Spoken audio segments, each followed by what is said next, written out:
Before we get started, does anyone want to get out? And here we go.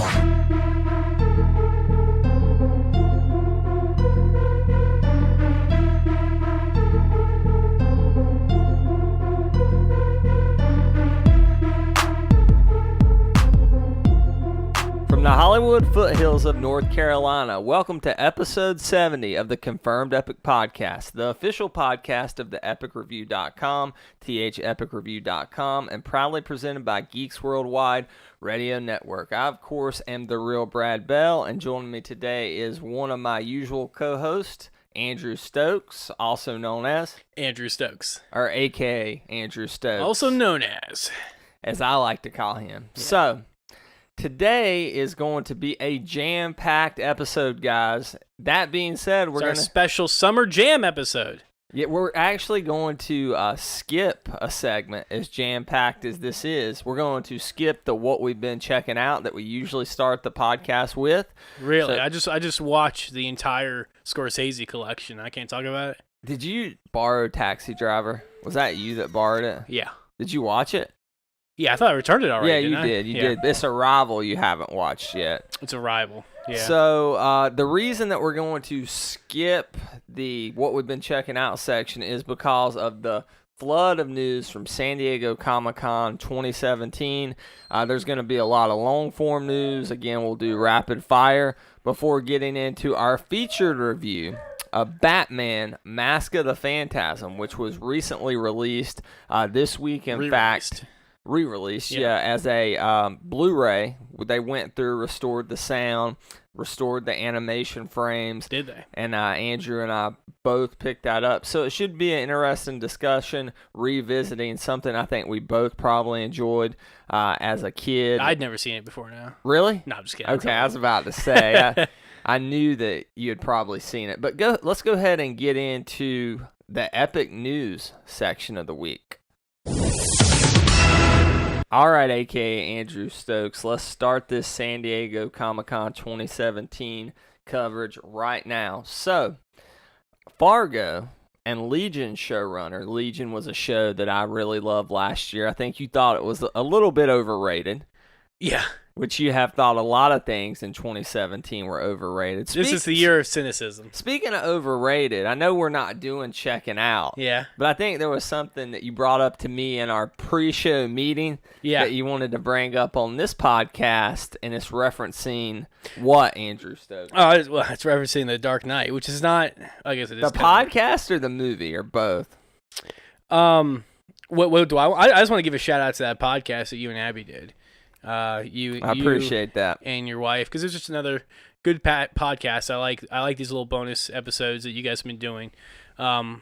You did Jaws, you did The Dark Knight. What was the first one? Wonder Woman. That's right. Which was like my third review of that movie by the time Abby and I had done that. So it wasn't quite up there with The Last Night as far as total reviews for you. Yeah, I think I did about 4 total reviews for The Last Night. Speaking of bonus episodes, before Andrew talks about that Dark Knight that I did with Abby, we also released the Confirmed Epic Podcast at epicreview.com and Geeks Worldwide Radio Network.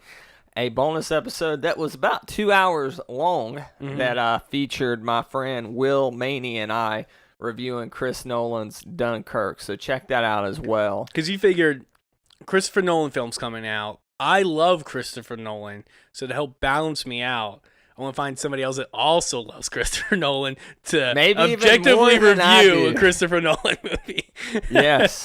And I haven't seen Dunkirk yet. I'm going to go see it tomorrow, so I haven't listened to that yet. So now what we did on that podcast was pretty much we did epic news, but it was just Mondo San Diego Comic-Con. Oh, thank you for saving me from that. That's all it was. If you could have thrown comic book news in there too, that would have been great. No, we didn't get any comic book news, but we will today in this San Diego Comic-Con coverage, which is probably going to dominate about half of the show. But before we get into that, Andrew Stokes. Yeah, I just want to say something about the podcast, because you mentioned me at one point. I feel my reputation is at stake here. Because you said something that you were joking, and I'm not sure they know that you were joking. I do not like Jeff Loeb. I did not like him at all. Yeah, that was sarcasm. I figured that you would listen to that podcast. Yeah. But yeah, you're like Jeff Loeb, who Andrew likes, and I'm like, I know he's being sarcastic. we were referencing Batman: The Long Halloween, Right, which I haven't read yet. Oh Jeff my Loeb, gosh. I know he's done things that aren't as bad. I still hate like the Ultimatum storyline and all of that had to do with the I don't Ultimate know if I Marvel ever comics. read that or not. I feel like I borrowed it from you and I read it. You probably couldn't get through it. You probably blacked it out. Now, I had to admit Yeah. that Dark Knight episode was a little bit, what David Chin has a phrase he likes to use, masturbatory exercise. Yeah, I'm glad you recognize that. I mean, I love that movie so much. I mean, I was Yeah. pretty much waxing poetically about it. And I Yeah. figured that you might want to either drink heavily or turn the podcast off. No, So it the comes fact acro- that it comes across well because like when I listened to you and Abby reviewing Jaws, I went like right then and bought Jaws on Blu-ray. Unfortunately, I haven't had a chance to watch it yet. But it's like, man, I gotta watch. I haven't watched this you movie gotta in watch forever. it before summer's out. And then listening to this one before I left the house today to come over here to record this, I was listening to that podcast and I put my Dark Knight Blu-ray in to watch an opening bank heist scene. And I plan on maybe not sitting down and watching the whole movie, but at least watching through it again, maybe in bits and pieces or whatever. But Yeah, I try to watch it once a year. I don't like to over. how many times have you myself. watched this movie? In the theater or total? Total, do you think? I saw it four you- times in the theater, Wow. which didn't match. I saw Batman Begins 11 times in the theater, dude. Wow. One was accidental at the drive-in. We actually were going to see like Exorcism of Emily Rose, Yeah. and it was a double feature. So I was like, I'll see it for 11th Right. time. But I've probably seen The Dark Knight at least 30 times, maybe more than that. No more than 50 times. I'm not sure how many times I've seen it. I feel like it may be like 5 or less, honestly. So Correct me if I'm wrong. Okay. So what I remember about you in this movie is Yeah. you were in the military when this movie came out. yeah, I was just thinking. I never got to see The Dark Knight in theaters. So you came back from the military. Yeah. Was the first time that you watched it with me on Blu-ray over at my parents' the house? first time I watched it, so on the base I was at, there was a small movie theater that wasn't a full movie theater. It was very small theater, but it was bigger than your typical home TV. I'm not sure exactly how large the screen was, and we would get movies there sometimes in between when they were released in theaters, but before they were out on DVD and Blu-ray and stuff. Yeah. So I got to see it a couple months before it was out before DVD, I believe.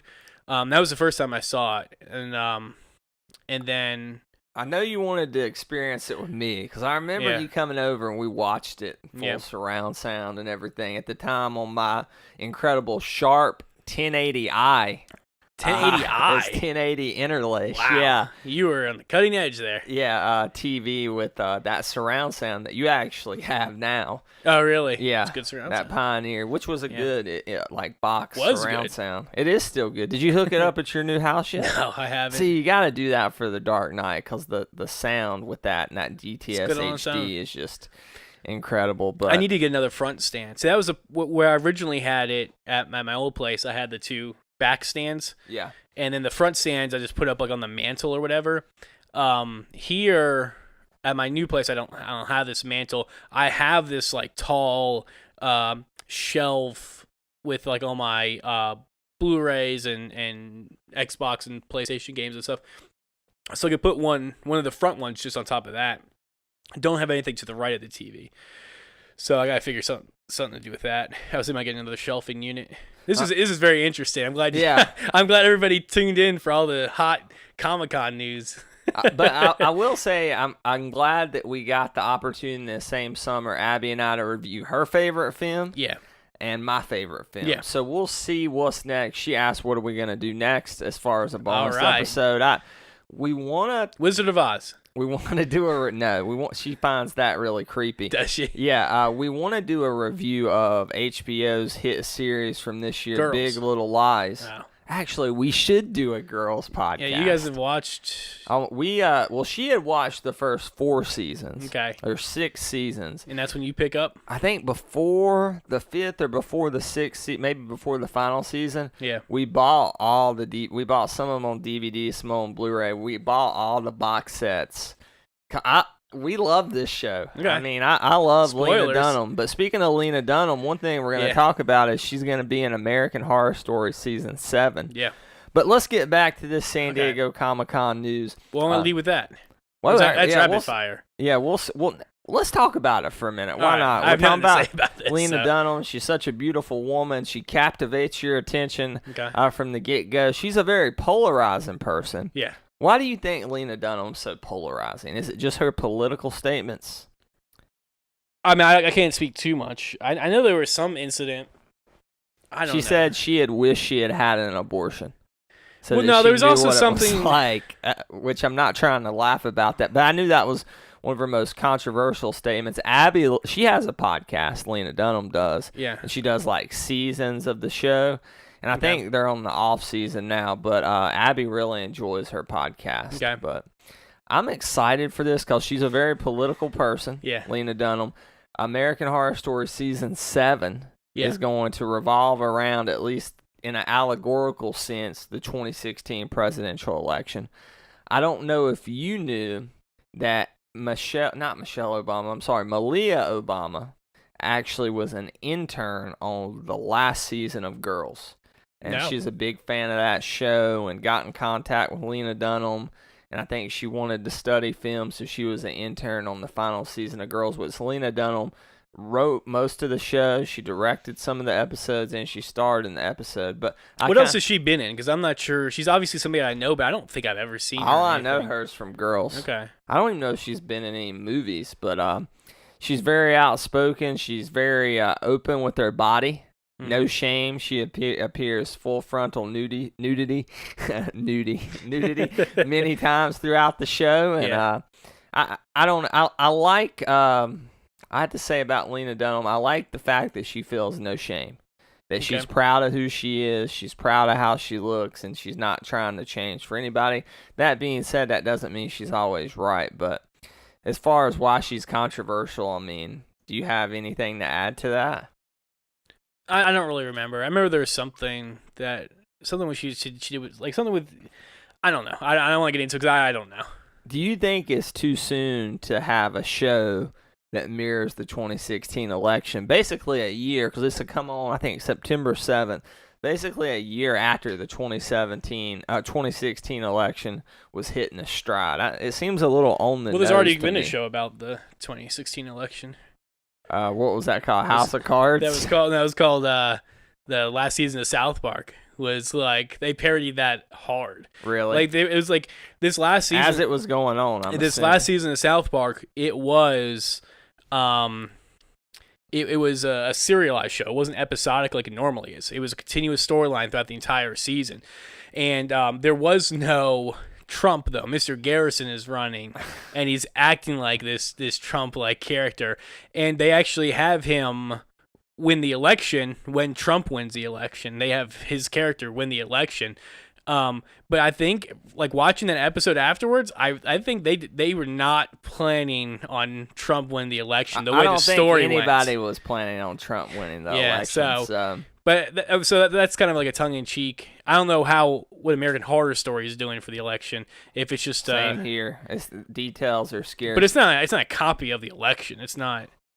I mean, nobody's playing Trump, right? I don't know if it's going to be somebody as Trump and somebody as Hillary, or they're going to be characters. Why is American Horror Story doing this? I don't know. That's not. Last season was kind of a step back from previous seasons. What was last season? Roanoke. It's about the lost colony. Is that the one with Lady Gaga in it? Or no, that was Hotel. Circus one. Hotel, which in the moment, yeah, I didn't really love Hotel, but by the time we got to the end of it, I really liked it. Was Roanoke good? No, I would give it probably an 1.5 the season as a whole. Wow. I mean, the best 2 seasons are season 1, Murder House, which I couldn't get through, and season 3. How many episodes did you make it through? A lot of them, almost all of them, I would feel like. And season 3, which is Coven, and both of those have Tasia Farmiga as the main character, Okay. who is Vera Farmiga's younger sister from The Conjuring. Okay. But anyway, we got a lot of news to get through. We can't, dwell too much on Lena Dunham. So, Fargo and Legion showrunner Noah Hawley is developing a Doctor Doom solo movie Yeah. for Fox. So they can't get the Fantastic Four right Yeah. on multiple attempts, although I actually like Rise of the Silver Surfer okay. Yeah. What's your thoughts on them doing a Doctor Doom movie? They don't want to give up those rights, I assume. So they're just going to hold on to them. It's kind of like when they announced this past Fantastic Four. I'm like, okay, cool. Like, let's see what they do. But I felt like they're just making this movie so they could hold on to those rights. And I don't know exactly how the rights work, if they could do just a Doctor Doom movie and hold on to all of it. But that's I think they can. I think as long as they, like, those characters are grouped together in a contract, and as long as they use one of them. In that case, they need to make like a Silver Surfer movie or something. Like that would be much more interesting. Hell, I mean, bring Lawrence Fishburne back to be Silver Surfer as the voice. But go ahead. Sorry. I mean, if I like to keep an open mind. You know what I mean? Like if a Doctor Doom movie is not something I would have expected to be announced, but if it's good, it's good. Who cares? You know what I mean? But at the same time, I have this kind of cynical, like, they're just wanting to hold on to the rights. They're making anything. You know what I mean? It kind of reminds me of Venom. It's like we're going to do Venom, but Spider-Man's not going to be in it. Yeah. Doctor Doom needs to, and it may very well, needs to at least have Reed Richards. I could see like a mini series or TV show about a young Doom and young Reed Richards, like in college. Like, I would enjoy that, because I'm like you. I think we're probably two of the biggest Fan 4 fans out there. You're a bigger Fan 4 fan than I am, I would say, but I just really like them. I've always kind of liked the Fan 4. They've always been a part of that Marvel, family. They're the first family of Marvel. It started with them in 1963. They're out of the comics now, and as far as we know, with that whole Marvel Legacy reboot, they're not going to be there. I would like to see Michael Fassbender just come over and play Doctor Doom. He's already Magneto. Yeah. I'm just joking, but he probably would. I can't think of anybody off the top of my head. It was weird. I actually did think of Fassbender first. Anybody off the top of your head who you would like to see play Doom? I think Josh Gad. Oh, shut up. God. Oh, man. He's already going to have to play Penguin. But Michael Fassbender, I think that's a good one. Yeah, but is he going to... I mean, you got Josh Brolin as playing Cable, and he was Thanos, and Chris Evans is Captain America and the Human Torch. I mean... Michael B. Jordan is Human Torch, and I forget the Black Panther character he's playing, but... Yeah, so, I mean, it's not to say that Fassbender is too off the mark. I mean, it could happen, but... We love Doom. I think the movie's doomed, but we'll see. Fox is also rumored, speaking of Fan 4 movies, to do a Franklin Richards. I had to stop there. I couldn't believe I'm reading it. A Franklin Richards solo film, and it's going to be directed by one of the writers from Lego Batman, Seth Grahame-Smith. Franklin Richards? Are you freaking kidding me? You're that excited? No. I mean, Doctor Doom he's probably the third best or third most recognizable comic book villain there is. I mean, it was probably like Joker and Doctor Doom, Magneto. I mean, those three, I think, are the big three. People see them, they know who they are. But, I mean, Franklin Richards, I know who this is. I mean, what about his sister, Valerie Richards? I mean... I don't know if I can't remember. I said I'm a big Fan 4 fan, but they're not twins. I thought Valerie was the older of the two kids. But maybe I'm wrong. Is it Franklin? I believe Franklin is. Again, but how do we have a Franklin Richards movie when we don't have an established Reed Richards or Sue Storm? This makes no sense. See, I totally disagree. Really? Okay. Because I think... Tell me why. To me, this is more exciting than the Doctor Doom, because it could be anything. It could be anything. You know what I mean? Like, what's a Doctor Doom movie going to be? This could be whatever. You know what I mean? It's hard to imagine Doctor Doom doing something other than fighting with Reed Richards as the Fantastic Four. This could be almost like... I haven't finished Legion, but Legion's kind of its own thing. You know what I mean? You think, oh, it's an X-Men TV show, but it's really not. This is a film though, not a show. Sure, but I think to me it's like Fox is kind of thinking outside the box, I guess. I disagree You know what I mean? though with you that this would be better maybe than a Doctor Doom movie, because Doctor Doom. It's to me it's more of an exciting idea. I don't know what's going to be better. Doctor Doom dabbles in so many different areas, magic, science. I mean, you could have a whole story of Doctor Doom basically doing what Stephen Strange did in Doctor Strange, but do it better. You haven't seen Doctor Strange. Well, exactly. They're gonna, I mean, it's supposed to be a pretty good movie. I know it's not great, but that's the only MCU movie I hadn't seen, as mentioned on our last podcast together. You need to watch it before Thor. Oh, I'm going to. Well, we'll see. You've had plenty of I'm opportunity. kind of afraid I'll be doomed if I watch it with all the bad luck that I've had. All right. So. I don't know. I just, to me, like it could be anything. To me, it's the unknown is more exciting than what are they going to do with Doctor Doom? Rip off Doctor Strange? Yeah, that's true. Like, I don't know. Again, we don't know. We know nothing. The Franklin Richards is rumored. Would it surprise you tomorrow if Kevin Feige came out and said we got the rights to the Fantastic Four? Based on this news, yes, so it surprised me very much. I don't, not like it would have, like before the whole Spider-Man deal. Like I know that's Sony, but apparently I have read several articles that Fox and Disney. Marvel Studios have buried the hatchet.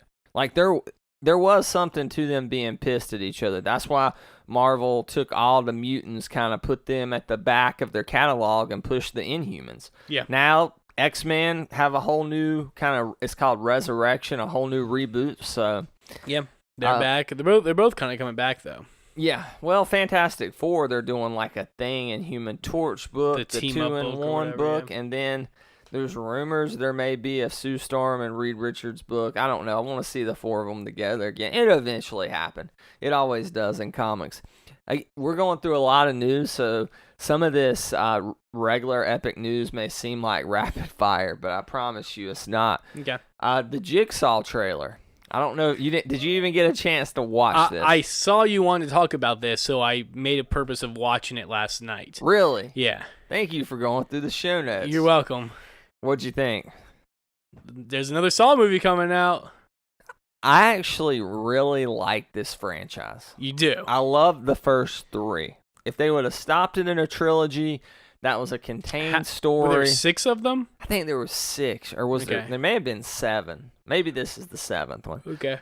I don't know if it's been quite long enough to be nostalgic about Saw. No, since the first one came out, yeah. I mean, since the first one came out, but the last one I think was 2011, maybe wow, not. Maybe. Long ago, really. Yeah, it was at least 2011, maybe in 2009. There was, because they came out in rapid succession, like every Halloween there was one. It wasn't like every 2 years. Right. I do remember after I didn't see the first film in theaters, kind of like everybody else was talking about it. It was such, in the zeitgeist, if you will. I remember I was in high school when the first Saw came out, and I borrowed it from a buddy on DVD, and I was like, wow, this is something different in the horror genre, because we were just getting into that whole torture porn stuff with Hostel, and I hate Hostel. But anyway, I had to say the second Saw is probably my favorite Saw movie. I just remember being in the theater, like right before Halloween, jam-packed. There's that scene where the mask is on that lady and the key is behind her eye. Okay. And she has to dig out her own eyeball to try to get the contraption off. And just that, it was a cold open. Yeah. And just the reaction from the crowd. Like, Saw was it was, it burned out pretty quick. But it was really like white hot there for a while. Yeah. Probably like 2-3 years or so. Kind of like Paranormal Activity. Yeah. I agree which was my Halloween movie of choice. Yeah. When they used to release those, me and Barbecue 17 would always go and see the new Paranormal Activity movie. Which I like those movies too, but they kind of got played out. But yeah, like you said, it's another Saw movie. I'm gonna go see it just because I like this franchise. They've stepped away. Let's see what the future holds for it. Now, we'll see if it makes my list of top 10 most anticipated films of winter and fall 2017, which is a list that you and I hope to make and maybe even podcast on. Yeah, near the end of August, hopefully. Soon. What? Hopefully sooner than that. Near the, We'll near talk the end about, of August. We'll talk about it off the air. All right. All right, so have you seen this trailer? No. Speaking of trailers, for Steven Spielberg's Ready Player One. Of course I did. What do you think? Is it just a nostalgia bomb, or is it something you're interested in? I'm definitely interested in it because I've read the book. Oh, really? Yeah. I didn't know that. Read the book. Do you love the book? Yeah, book's really good. One of my problems with the book, and what seems to be a problem with this as well, which I'll take as a good sign, is that nostalgia bomb, like you said. Like, the book is kind of like I don't want to say love letter, but it's for people who love 80s pop culture more than anything. And even 90s, right? Cause like there's more from before and after, but it's pretty heavy on 80s pop culture. Of course, when it comes to making a movie like this, as much as we saw in the trailer, still not sure if they're going to get everything that they want to get as far as references. You know what I mean? You mean like licensing wise, for licensing wise? Because there's a lot of stuff in the background, like Star Wars stuff. Like, I can't imagine you're going to be seeing X-wings flying around. You never know with Steven Spielberg. Yeah. Directing this, maybe he. I don't know if he has that connect, because him and Lucas were real right. tight. They're like best friends. So, but I mean, just stuff like that. So in the trailer, you see stuff like the Iron Giant. You know what I mean? Just walking around. It's like they're going to have a lot of stuff in this. My fear with this is it's just overly referential. Right, and that was one of my things. Like, it seemed. I'm trying to figure out a good way to describe this, but the book at some parts seems like fantasy, but not like fantasy in the sense of Star Wars or Lord of the Rings or something, but just like a daydream fantasy type thing. Like, oh, wouldn't it be great and cool if this happened? You know what I mean? Like, there's certain points where it's like, this is just like, it's one person's fantasy, if that makes sense. You know what I mean? And so, as somebody who's not as high on the 80s pop culture and that kind of stuff, see, this looks like a movie that Jerry Barbecue 17 would love as much as he's into that 80s pop culture. Speaking of 80s, we got to do that Icons of Cinema showdown for that decade. Yeah. So, I mean, the book's great, though. I don't want to... Would you recommend people read the book before they see the movie? This movie comes out March 30th, 2018. I would recommend, sure, because you should read the book, because the book is good. Yeah. But I'm not sure if one would be better than the other. Usually the books are better, but of course there are those exceptions, like Forrest Gump, the movie's better. Yeah. But that's the exception, not I the guess. rule. I don't know. I haven't read the book, so I can't say. Yeah. But that's a general... Yeah. Yeah, that's the general perception anyway with that movie and that book. So but yeah, read it. I mean, the book, because it's a book. I don't know what the runtime for this movie is going to be, but yeah, you can go more in depth with a book. You know what I mean? So I'll say this: if I just saw this trailer and Spielberg's name was not attached, like let's say it was Luc Besson who just did Valerian. Yeah, I would be like, summer smash hit Valerian and 1,000 stars or whatever, which came in like 5th place at the box office. What were they thinking opening up against Christopher Nolan anyway? But who? Yeah. So if his name wasn't Dunkirk, attached, though. To be fair, those are two different. But people went and saw Dunkirk based on Nolan. Like that was the selling point. I think there's a different audience there, though. Yeah, I agree. I mean, it is. It was a good. It's not like this is a juxtaposition. Sure, it's not like this is like Cars 3 opening, which is like a completely different audience, really. Yeah. So I get what you're saying, but it's not like they made another they made their own World War II film or drama. You know what I mean? Serious kind of drama. Speaking of World War II, Spielberg directed one of my top 10 favorite movies of all time, Saving Private Ryan. Never heard of it.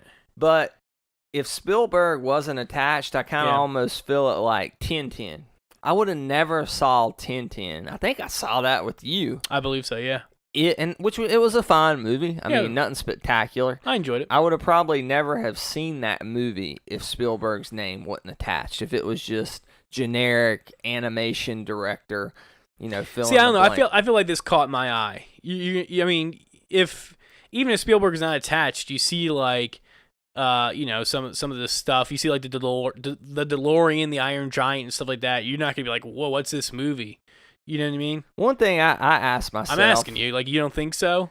You're gonna see, like, you see all this stuff, and I don't know. But see, I feel like I would be more cynical about it. Like, it is just a nostalgia bomb. It is just going to be referential. Yeah. But I have so much trust and faith in Steven Spielberg that I'm going to give it a chance. What is, you think, the last... Lincoln was, I think, 2012. I think that's probably the last truly great Steven Spielberg movie. I think the only thing he's done between then was BFG. Was 1010 after 2012 or before? I can't remember. I want to say before, but I can't. Yeah, I think remember. it may have been like 09 or something, but I'm trying to think off the top of my head, when was the last really good like science fiction or science fantasy movie that Spielberg has done? I mean, is it E.T.? Surely there was some, because his late, like, Schindler's List and Saving Private Ryan and Lincoln and War Horse. He did War Horse, which got nominated for Best Picture. These are movies that were critically acclaimed, that won Academy Awards in the case of Saving Private Ryan and Schindler's List, but they're historical films. Mm-hmm. And it's been a while since he had, I think, a really good science fiction, science fantasy film. Well, he's a dude then.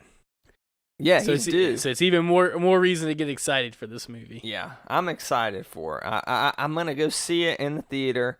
Spielberg sells me on it. But let's go ahead, and we're going to try to mix in, like, movie news as far as non-superhero movie news with superhero movie There are other news. movies coming out besides superhero movies? It doesn't seem that way, but apparently there are. All right, so this is where the drama took place at San Diego Comic-Con right here. Yeah. So, we know that Matt Reeves is directing the next Batman film. It's rumored to be a Batman trilogy. Well, there was a rumor circulating out of Comic-Con that Ben Affleck, after Justice League, was going to be done playing Batman. Now, I'm a little worried about Justice League for multiple reasons. I'll tell you the number one reason I'm worried about it. It was set up as a 2-film epic, kind of like the whole Infinity War thing. And in the first film, we're building toward Darkseid, right? In the first film, we were going to get Steppenwolf. In the second film, we were going to probably get Darkseid. So Steppenwolf is the big bad in Justice League.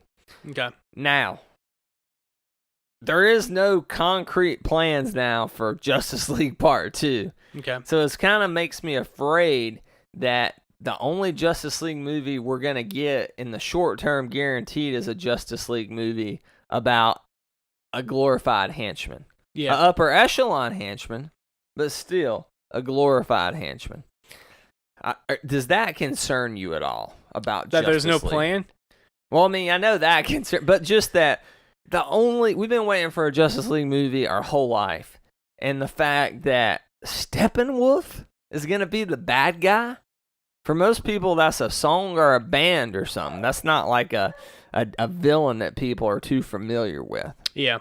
Steppenwolf, Andrew Stokes. Your thoughts on him being maybe the only Justice League movie villain we ever get before we get into this Batfleck stuff? I suppose it depends on when we die. One day they'll make another Justice League movie. I mean, I don't know. I'm beyond kind of caring about the Justice League movie. I was until San Diego Comic-Con. Yeah. Just where the direction seems like it's going. Because there was a lot. I didn't watch that new trailer because I clicked play and watched a minute of it. Yeah. Did you watch it? I haven't, but it was a 4-minute trailer. Yeah. And I loved the first minute. I was like, I don't need to see anymore. Okay. This looks a lot better. I didn't watch it just because it was like, it's Justice League. Like, Abby I'll go watched see it, and which was ironic because when this trailer came out, Abby texted me. I was in Dunkirk. Yeah. And Will and I said. So you asked him to pause Dunkirk. No, right before Dunkirk started. Okay. I knew they were going to show a preview. I'm like, I hope it's Star Wars. It was. Last Jedi on IMAX. Cool. And then I forgot what the hopefully it was just IMAX. I forgot what the next one was. Let's see. Yeah, it might be the normal movie. So you might have to shut your eyes and plug your ears. Yeah. But I said now they're going to play Justice League and take the air out of this whole room. And they did the very next trailer. And then Abby texted me during Dunkirk, the new Justice League trailer's out, and it looks a lot better. Mm-hmm. Apparently Wonder Woman was front and center in this trailer, and that may not just be... Surprise. ...be a trailer thing, though, because also coming out of San Diego Comi-Con, it looks... Now, the guy that plays Cyborg, I can't remember the actor's name. I about said Ray Fisher, but that's Cyborg. So, the guy that plays Cyborg said they did little to no reshoots, and that's been claimed by Variety, I think, as bullshit. Yeah. Because they did $25 million worth of reshoots that took over 2.5 months. I heard Henry Cavill, he's doing another movie. Mission Impossible. Where he has a mustache. Yeah. So he's not allowed to shave his mustache. He's contractually obligated. Which makes sense. You know, yeah, it might sound ridiculous, but that makes sense. So they're having to do reshoots with him with Superman with a mustache. So some of that $25 million is CGIing off that mustache. Yeah. Do they just like wrap it up in like some sort of like paint it green or something? I have no idea. That would be maybe that would be on the behind the scenes featurette of the Justice League Blu-ray. However, apparently these reshoots were done because Joss Whedon did a significant rewrite of the whole script. The whole script? Yeah. Like he overhauled the whole thing. But right, the you know they have the SAG, which is the Screen Actors Guild. SAG. The directors have their own. It's the DGA, Directors Guild of America, and apparently they have confirmed that Joss Whedon will not get a directing credit on this film. It will still go to Zack Snyder. So how much could he have done? I have no idea. Or you think it's I don't know move? What the qualifications are as far as who the DGA says gets credit. Okay, but there's so many rumors coming out about this movie and the whole DCEU. So Batfleck said he was going to stay on board because Matt Reeves. Yeah. And, of course, Matt Reeves just had tremendous success with the last two Planet of the Apes films, which we talked about last week. We both love. But there's also another rumor going around. Well, this isn't a rumor. The name of the Flash movie is going to be Flashpoint, which is a change from, I think it was just going to be called The Flash. And it's coming out in 2020. I don't have an exact date in front of me. It's just 2020. Yeah. And they haven't given an exact date.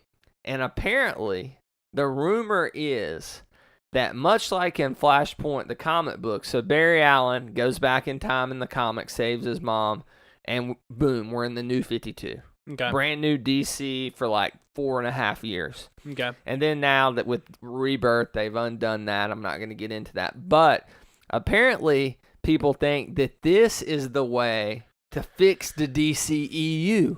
Yeah. He goes back in time, he changes things, he comes back, and all of a sudden, it's Joss Whedon and Jeff Johns DCEU, because it has been confirmed by Warner Brothers and by Jeff Johns that Zack Snyder is no longer the head honcho of DCEU. He's taken a step back, and he wants to do other films at Warner Brothers because that's still not his studio, but he's one of their big directors. Yeah, he's a studio man. Yeah, and he is going to, and his wife, of course, they're mourning the loss of their daughter who tragically committed suicide, which is the reason he stepped away from Justice League. But they want to do other projects at Warner's other than DC superhero stuff. Yeah. I mean, this is so much. I don't even know where to start.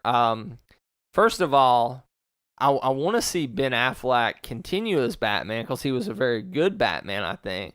But that being said, they set him up as an older Batman. So it feels like unless they do prequels, or at least one prequel, in like a Matt Reeves trilogy, that based on where we are in the timeline with BVS and Justice League, I don't know if it's going to make too much sense to have like a Batfleck trilogy unless it's just older Batman, because it feels like so many big things like the death of Robin obviously have already happened to this Batman. It's one thing to have, you know, your Flash TV show and your Flash movie, and for them to be like different, You know what I mean?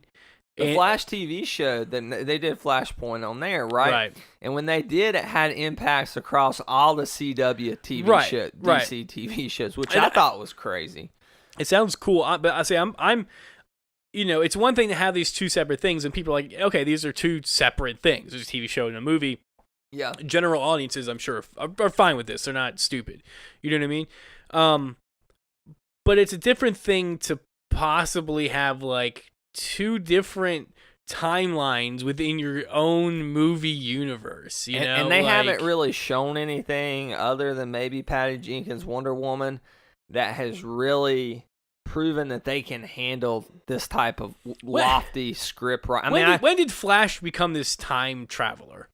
Man, probably that was pushed hard probably in the 80s with Infinite Crisis. And it just feel like his shtick now. Yeah, he's a time-traveling superhero. It's been that way probably since the 1980s. So, Justice League, it wasn't about... There was some time travel, but it had... about Unlimited? Justice League and Justice League Unlimited, yeah. Flash is in that, and they're, like, time travel was... Isn't that... see, Barry's usually the only one... The other Flashes, it's not that they can't do it, but Barry is usually the one that does the time. Now, was that just another reason? It was Wally. I'm pretty sure that's a big reason. Just another reason to love Wally West more. Apparently, Ezra Miller's Flash is one of the best parts of Justice League, which he came under a lot of ridicule because people love Grant Gustin so much. Well, I love that him was so as Barry stupid. Allen, but I'm willing to give Ezra a chance. Yeah, who cares? # give Ezra a chance, but.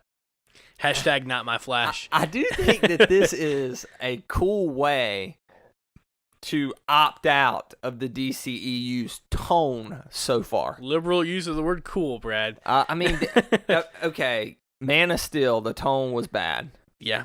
Batman vs. Superman, the tone. You can debate whether the film's bad. I'm talking the tone was bleak as hell. Maybe bleaker than the Nolan Batman movies. Suicide Squad, I think, is the only one the tone kind of worked for it. It kind of did. Even Wonder Woman had a distinctly different tone, but it was set before the events, way before the events of any of this stuff that's happened so far. It was set in World War I. Yeah. But I could see like a DCEU in which Flashpoint happens and Superman all of a sudden is happy and he's in color. And he's not, like, brooding and all angst-driven. Like, he's not Bruce Wayne being Superman. He's actually joyful Clark Kent. And are we going to get Henry Cavill to play this? I think it'll be Henry Cavill. But now, with with these Batfleck rumors, would this make sense to you? Now, albeit you do a podcast, you've read comics a lot. You're well-versed with comic book lore and just the tropes of time travel and alternate universes, which we would probably say most film goers are not. Yeah. But would it make sense to you? Flashpoint happens. Yeah. Come back, and there's a new guy playing Batman. Would that make sense? Like a new Bruce Wayne, not like Dick Grayson's Batman or something. That's how they should do it if they're gonna change. Yeah, that'd be weird. But it doesn't sound like he's going anywhere.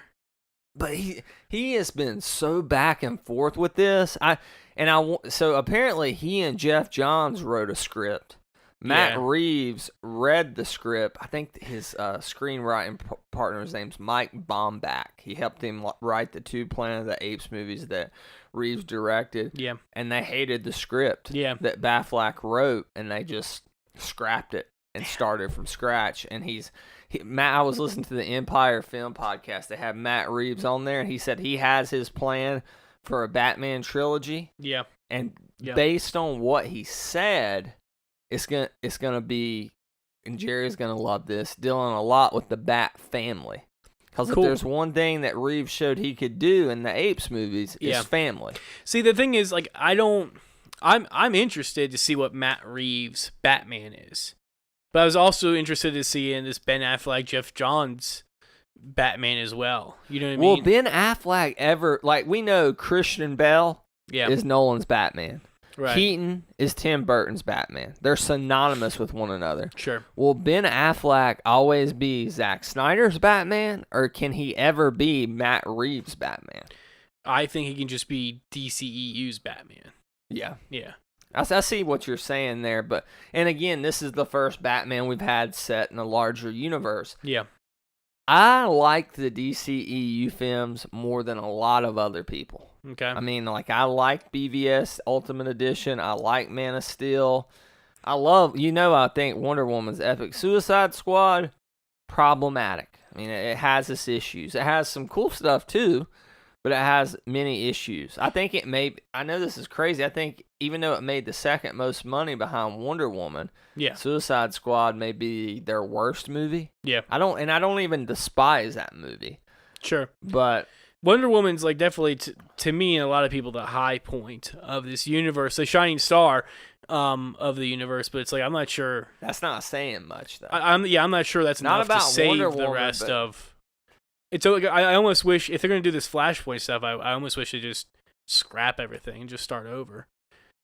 Is it too? I feel like they got too much time and money invested in this now to start over. Sunk costs. This is their way to start over without starting over. But why? Then why start over? I mean, honestly, as a comic book fan, I like this. They do Flashpoint. Okay. They do Flashpoint. When does Flashpoint come out? After Justice League? Yeah, Justice League's this year, November. It's Justice. Well, I know, but it's Justice League. If Flashpoint's out to 2020, we got other things before Flashpoint. But one of them is not Justice League Part 2. What we have though, we have Wonder Woman 2. Yeah, I think it's 2019. Yeah. I don't know what else. Shazam, which The Rock is no longer attached to. Yeah, that's weird. That was in Rapid Fire, I think. So. Yeah. But my point is, let's say we have Flashpoint, okay? We have, and at that point, that's saying a lot because they've said we were going to have a lot of these movies, and so many of them haven't happened. But go ahead. We're going to get Flashpoint. We come out at the end of the movie. We're in, Joss Whedon's DC. Great. So the MCU, yeah. Right, but so what do we have? We have Happy Henry Cavill Superman. Yeah. We have still Ben Affleck as Batman.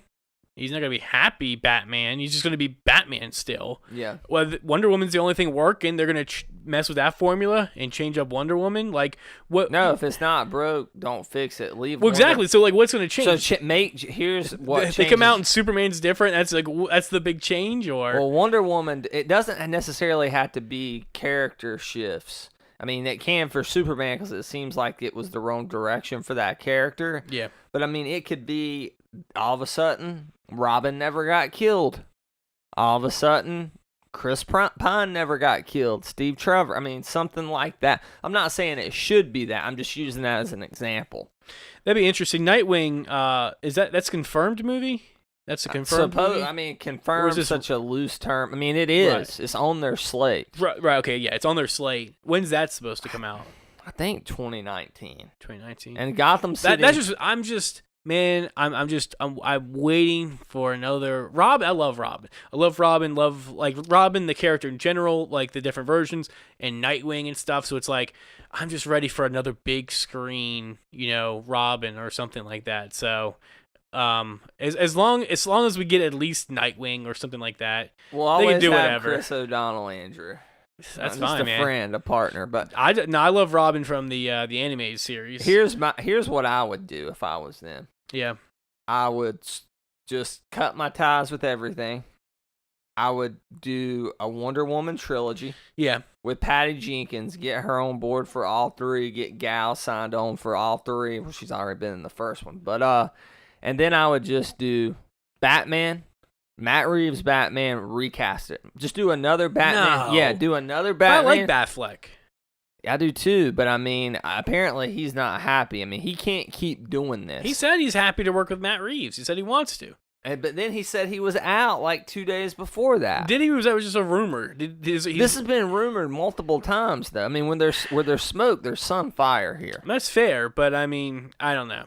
He doesn't. Okay, just based on this reporting, he doesn't seem completely happy. If he's not going to stick around for 3, recast him now. But if he wants to do this, if he really does, then I'm all for it. I think so. I'm trying. The only one that they're working on is Aquaman and Justice League. Like those are the only ones in production. Like I guess Justice League's currently they're finishing up stuff with it. Even though it's out November this year. Got that mustache CGI to do. maybe just let Justice League happen. See how Aquaman does, and then maybe it's a hit. Yeah. And then have an Aquaman trilogy, and then Matt Reeves, do different trilogies, have the characters act independently of one another. That'd be cool. Yeah, and instead of, you don't have to be the MCU. No. Give us great individual character-driven trilogies. Yeah. And then in 10 years, maybe there is a room for everybody to come together for one movie or one 2-part movie. And that would be huge. That would be huge. You have these big trilogies that people love, and it's like, okay, we're going to bring them all together. We think about it. Aquaman hasn't started yet. Right. So they're working on it, so they can still realistically set the tone for that. Somewhat. We're going to see what Aquaman's That's about. True for Justice League. Flash, they could do it with Flash. Wonder Woman's already off to a good start. Yeah. And you got Matt Reeves with Batman. Yeah. Superman's your only big kind of snafu there. Yeah. And Superman movies don't do all that well anyway. Financially. Yeah. A Batman's a cash cow. Yeah. If a Batman movie is halfway decent, it's going to make a shit ton of money. Yeah. I want to see Ben Affleck either commit or get the hell out. Okay. Give me one or the other. I don't want Matt Reeves' Batman trilogy because I feel like, to be tainted or bogged down by this because he's too good of a filmmaker to waste. Yeah. All right. Well, I think the important thing is, though, the thing that a lot of people aren't talking about, we haven't really touched on too much, is why can't Superman have a mustache? What's wrong with that, Brad? Long hair, he's had that before in the comics, but a mustache. There's even rumors he's gonna have long hair in this. That would make sense. Kind of like the '90s, I think '93. I guess he will probably have a beard at some point, probably, right? Like Chris Evans, Captain America, he's nomad now. Well, if he's spoilers for Batman versus Superman, kind of, sort of. So if he's dead, if he's not dead, but he's just hibernating underground right now, his hair's gonna be growing and such. He just has a porn stash. Yeah. Comes out of the coffin. But Superman can't grow a beard. Speaking of former DC stars, Warner Brothers stars, Michelle Pfeiffer, Catwoman, is going to be playing Janet Van Dyne in Ant-Man and the Wasp about July 6th, 2018. Mm-hmm. How do you feel about this? Excited? I saw Ant-Man in theaters. Haven't seen it since. We saw it together, yeah. I've seen it one time on home video since. So correct me, because I'm honestly not sure, but didn't Janet die? Yeah, maybe it's flashbacks. Or did she die? Maybe she got, remember when he shrunk so much at the end, he didn't know where he was at? He almost got lost in time. That's right. And There's space. a whole small universe or something. Yeah, she is in that. Okay. She's not dead. So it makes sense. I was confused at first because I was like, spoilers for Ant-Man. Yeah. Okay. But I think, I can't remember the name of the movie that Michelle Pfeiffer and Kirk Douglas was in. Is it Kirk Douglas or Michael Douglas? Who is, of course, Hank Pym here in the MCU. I think it was Fatal Attraction. So this is going to be Wasp's mother. Yeah. Right, okay. Yeah, which is Kate on Lost. What's her? Evangeline Lilly. Yeah.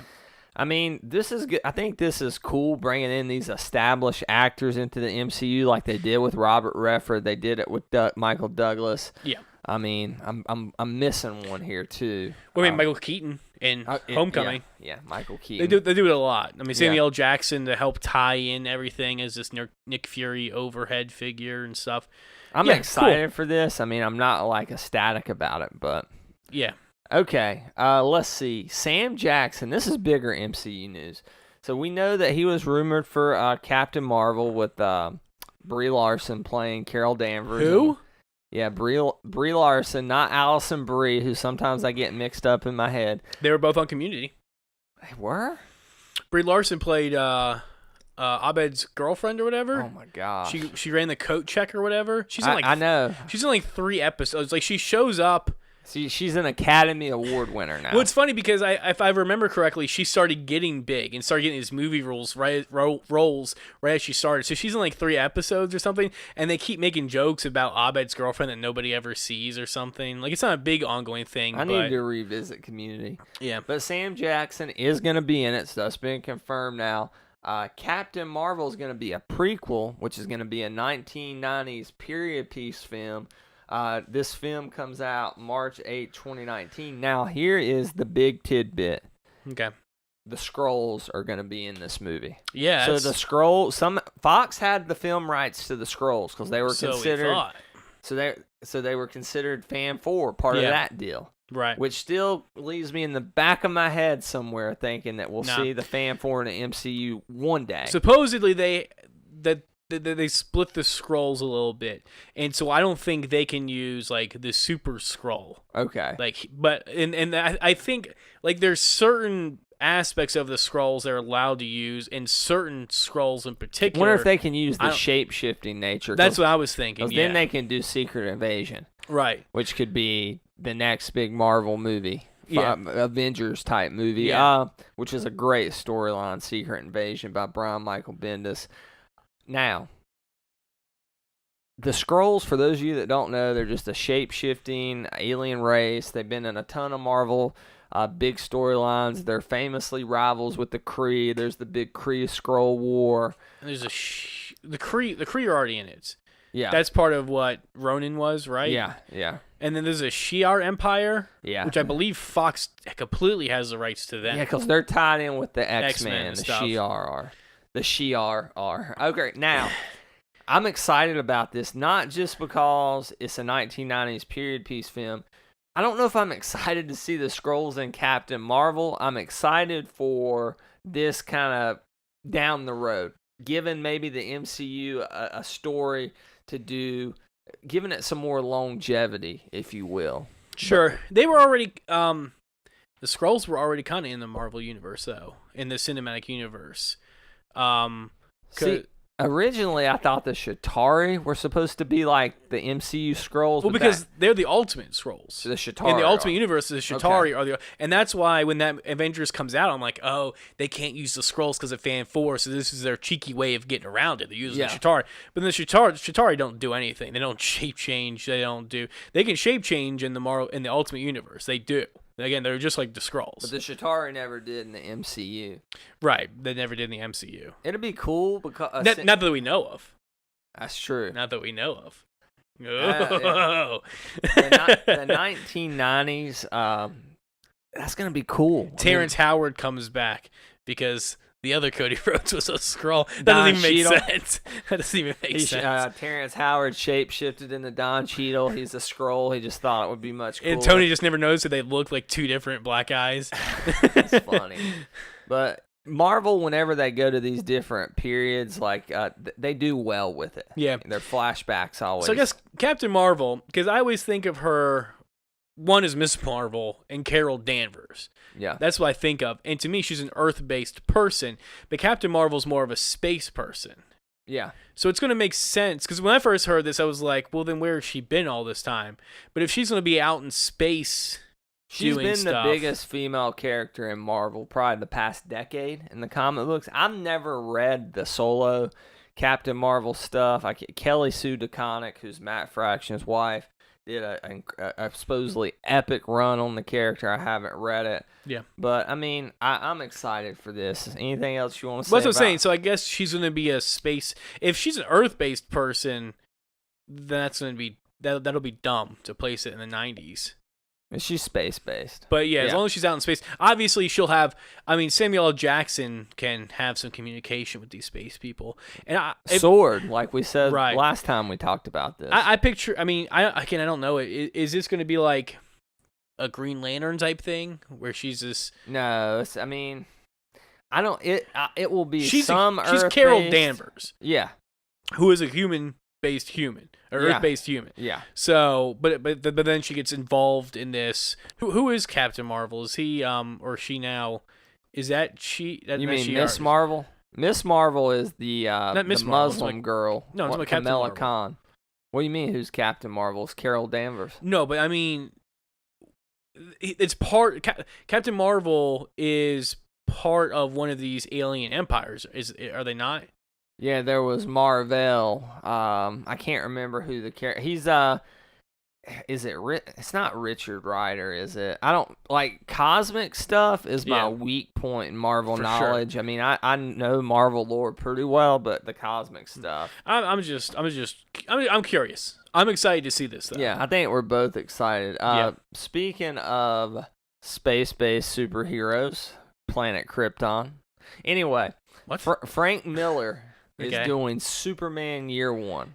Okay, Frank the Miller, comic book. Yeah, Frank Miller's done Batman Year One. He's done The Dark Knight Returns, The Dark Knight Strikes Again. He recently did another Dark Knight book, which was okay. So, my question to you is, I thought this already happened. I thought there already was a Superman Year One. There are books that kind of serve as Superman Year One. Yeah. The most notable one is by Jeff Loeb and Tim Sale. It's called Superman for All Seasons. It's a fantastic book. I love it. I think it's the definitive Superman origin story. But it's not Superman Year One. No. Okay. Now, Jerry has always argued what makes Superman such a bad character is that he doesn't have that definitive origin story or the subsequent definitive stories. He's like, he has somewhat of a point. He doesn't have a definitive origin story. Like in the comics, if you ask me, I'm getting into Batman, where should I start? I'm gonna give you Batman Year One because that tells Batman's origin story in a more modern context. Frank Miller. Now, hold on. This is Jerry's big trump card here. I'm about to speakerphone him. When you think of Superman stories, what's the number one Superman story you think about? Death of Superman. Okay. So your most notable thing about the character, most notable story, is his death. I guess if we're talking about if I have to choose a comic book storyline. Yeah. But like when I think of Superman, I probably think of Superman the animated series or Superman like Justice League or if you're I think of Christopher Reeves. Okay, but my thing is if you're getting into comics and one of your friends is like I'm getting into comics, where should I start? Don't do that. It's with a lot of money. You know what you can assume about that friend? They already know Superman's origin story. Yeah, you don't even need to be a comic book fan. Well, it wasn't Jerry's argument to defend him. He's not here to do that, but is that it's not just the origin story; it's big stories in general. Superman for All Seasons is the one I usually go to. I mean, he doesn't have the type of stories that Batman has where it's just like, I can name 5 Batman stories off the top of my head that are definitive Batman stories. That being said, I know that character better. Mm-hmm. It's my all-time favorite character. But I'm excited for this. Frank Miller's not as good as he used to be. His writing has not aged all that well.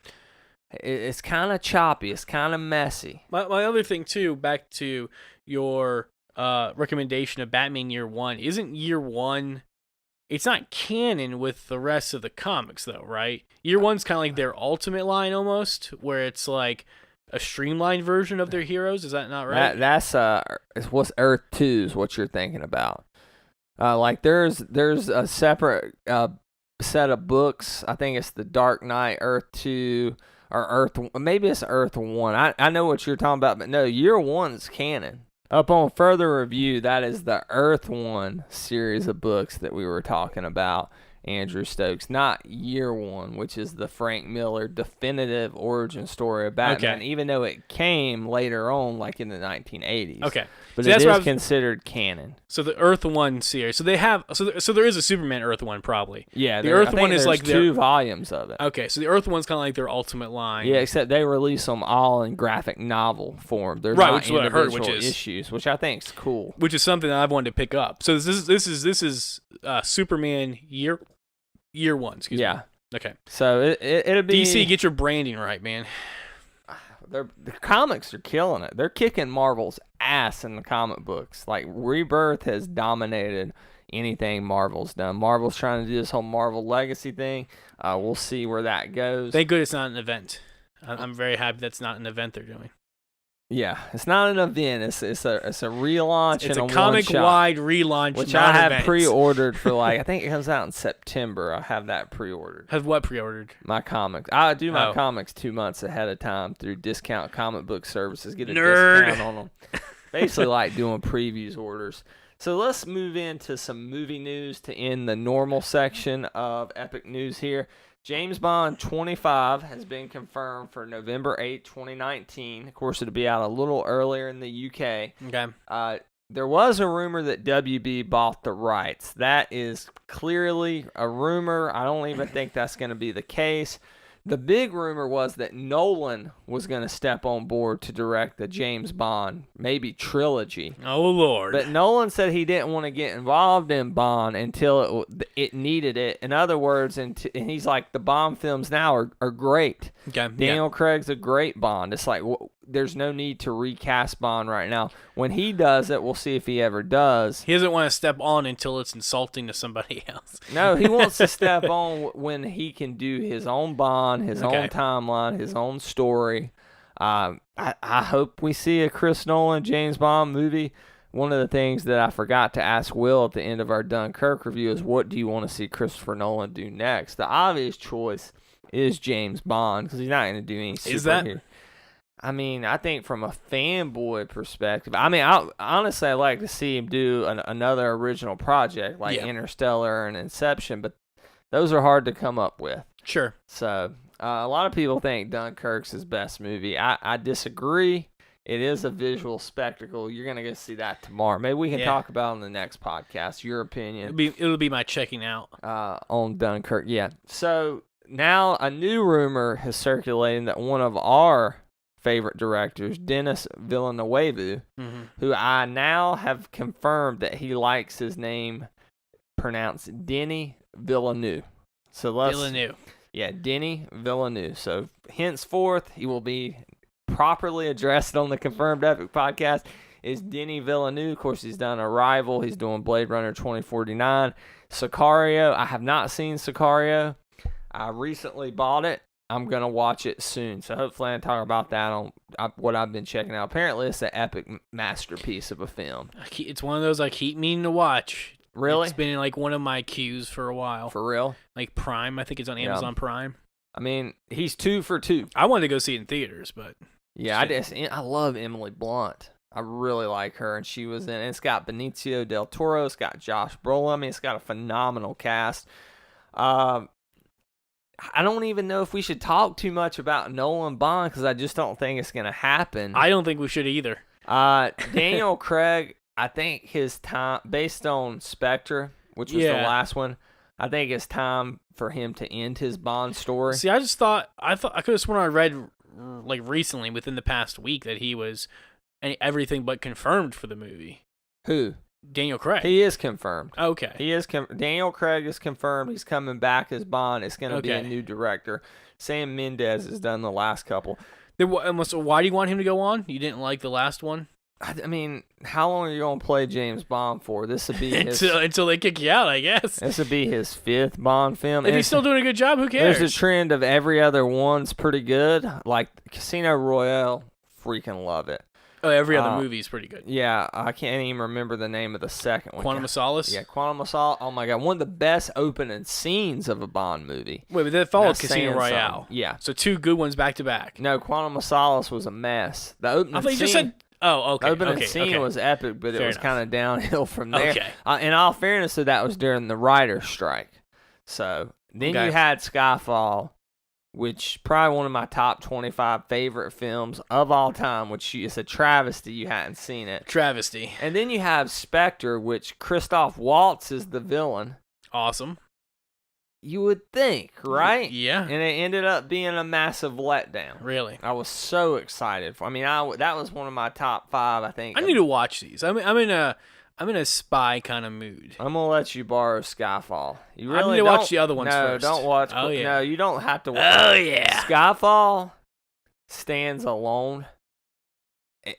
It's so weird to say it stands alone because it's almost, but it's referential to a lot of the Connery Bond stuff.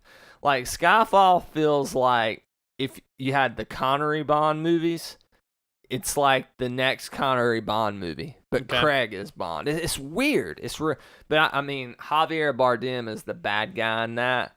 Oh my God, he's so freaking good, dude. God, I love that movie. We went and saw that. I saw that with Adam like the first night it came out. Adam's a big Bond film fan, but I'm excited to see Daniel Craig return. I guess But I mean, you still like him as Bond, then, right? I do. I mean, his Bond's not the problem. It's just then why do you want to see him go? Man, like what would he do with Bond? You don't think he can work with Daniel Craig? No, he needs to do his own. You know who he needs his own Bond. Much like I said, Matt Reeves may need his own Batman. Yeah, I think Nolan, I think would be the perfect Bond for Christopher Nolan. Idris Elba. Josh Gad.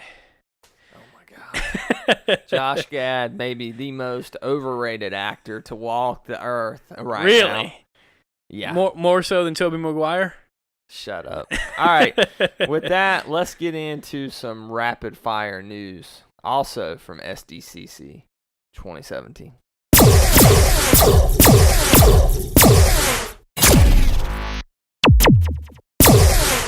Really rapid fire this week, Andrew Stokes. We'll see. Pacific Rim Uprising out February 23rd, 2018. Did you watch the trailer? What is this? No, there's a trailer for this? Yeah. Is this the second one? It's the sequel to Pacific Rim. Don't care. Did you see the first one? Don't care. Yeah, I seen the first one, didn't like it. Next. Jerry loves it. I don't hate it, but I loved it. I thought it was a great film. It was one of my favorite movies of 2014 when it came out. I roll my eyes at the film. Guillermo del Toro. Because I hate everything, so I roll my eyes. I don't know about this. It seems like it's missing the drift. There's not too much. So there's a trailer out. Yeah, and you've seen it. It's a nothing trailer. It's not getting me excited. It's not detracting. I want to see it because it's Pacific Rim 2. Got John Boyega in it. Should be fun. All right, Ivan Reitman teases a new Ghostbusters film for 2019. Pass. In time for the original film's 35th anniversary. No news if this is a complete new reboot. If they're I'm assuming they're not going to bring back these female Ghostbusters. It's just going to be Chris Hemsworth and a new Ghostbusters team with his character from the reboot. I still want to see. It was rumored for so long, the 40-year-old virgin cast as the Ghostbusters. It was going to be Steve Carell, Paul Rudd, Seth Rogen, and what's the black guy's name? It's like Roman Malcolm or something is the black guy. I want to see Craig Ferguson. Virgin. Yeah, that would be cool. No, Craig Robinson. Craig Robinson. Yeah, but Jason Segel. Yeah. Nah, he would never. Man, rumored for that, but I don't know. No, Seth Rogen, Bill Hader. We can dream. James Franco. Us Dreamcast Ghostbusters on another podcast. Okay. Are you excited for another Ghostbusters film? In general, no. If it's good, it's good. Yeah, I mean, if it's again a generic statement, but I don't know how much more Ghostbusters hype we can take, considering the last one fell flat on his face, and it had nothing to do with the political or social aspects of that film. Or did it? No, it Were didn't. you super hyped for that one? I was excited, but I guess not too excited considering once the reviews came in, which weren't atrocious. It's certified fresh on Rotten Tomatoes. It's crazy to me, but I didn't go see it. If you would have told me like 5 years ago, new Ghostbusters film's coming out in 2017, and I wouldn't go see it, that would be, I wouldn't believe you. If you told me a new one was coming out and Jerry wasn't going to go see it in theaters, I wouldn't believe you. And wasn't going to buy the toys for it and everything, right? Although he doesn't collect a lot of Ghostbusters, but no, he doesn't. I'll believe it when I see it. Dan Stevens has asked Ian McKellen to reprise his role as Professor X one last time in Legion. I don't think he did. I think Patrick Stewart. Ian McKellen is going to be Magneto, and in Legion he's going to be Professor X. I meant Patrick Stewart. I wrote this down wrong in the show notes, but that'd be really off-putting if all of a sudden Ian McKellen rolled up in a wheelchair ball and I'm Professor X. Like, this is some kind of alternate timeline here. As screwy as Legion is, I'd believe it. I really want to see this. Legion is one of the best X-Men things since Logan, which just happened. But the whole thing was building toward him meeting Professor X in the last 2 episodes of the first season. And to have Professor X on the show and not be Patrick Stewart, it would just be kind of weird. I mean, I don't want to see. He's obviously not going to be a series regular, but just 1 episode, 2 episodes, I think it would be pretty cool. Pass. Would that cheapen the legacy of Patrick Stewart's Professor X? No. What if they just CG him like they did in Wolverine Origins? Remember that? No. You don't No. They CGI'd Patrick Stewart? Yeah. He didn't even speak. He just pointed. It was kind of like Arnold in Terminator Salvation. So a CG helicopter lands to rescue the mutants. Yeah. And all of a sudden, a completely fake as shit, like Patrick Stewart. I mean, he looked all computer. Was it like Princess Leia in Rogue One? That would have been awesome if it was. No, I mean, like, it was more blatant than that. Go watch that scene. Let's see, Grant Morrison, who did the famous Arkham Asylum comic book, is going to do which was an original graphic novel. Going to do Arkham Asylum 2, not the video game, again, the comic book. Starring an adult Damian Wayne as Batman, going to be 122 pages. He's going to collaborate with Chris Burnham.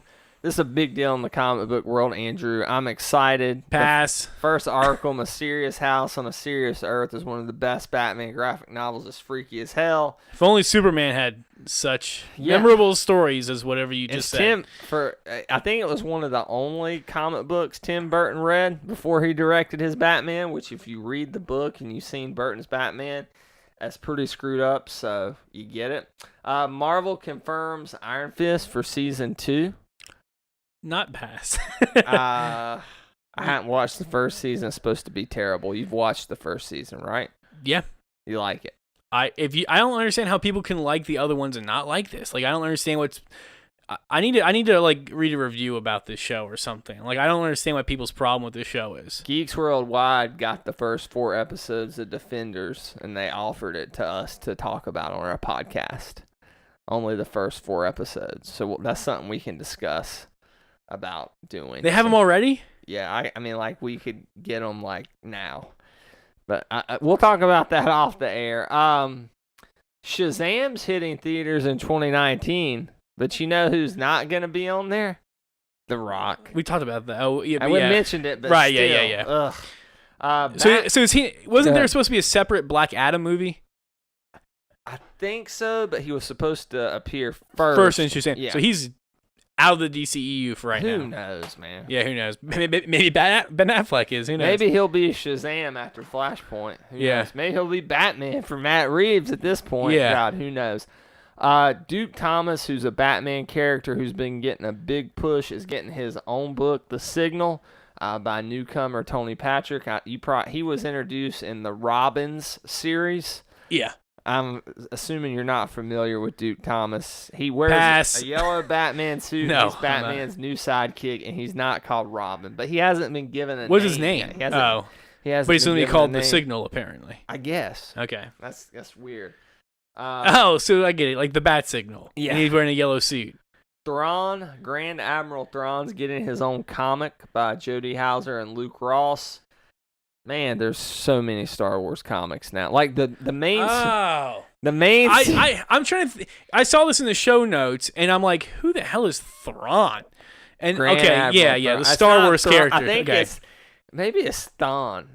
I don't know. I think I know who you're talking about now. Timothy Zahn created Grand Admiral Thrawn, who Jerry's excited. They just got a big SDCC exclusive for. Oh, he's got it, and he's just.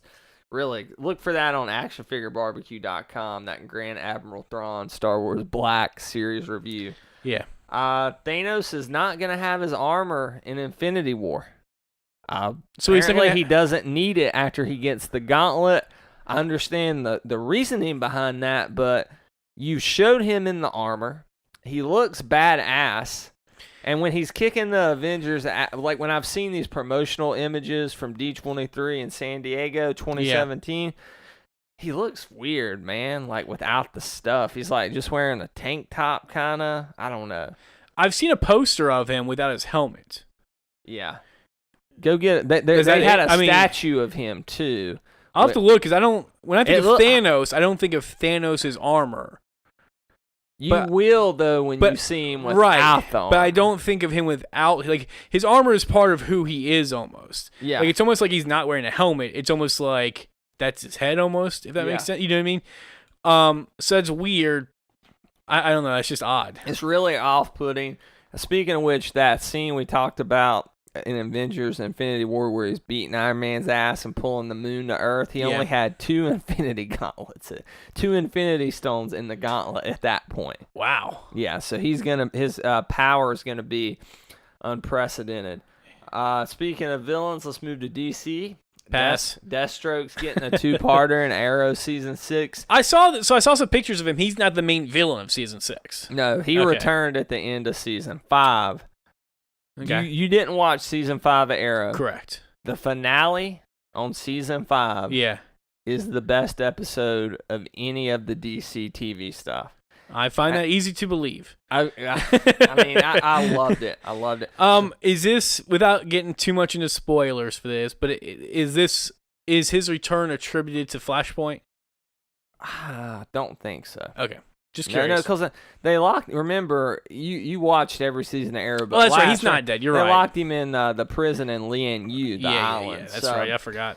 Speaking of Arrow, Michael Emerson, who plays Ben Linus on Lost, who's also on Person of Interest, love that show as well.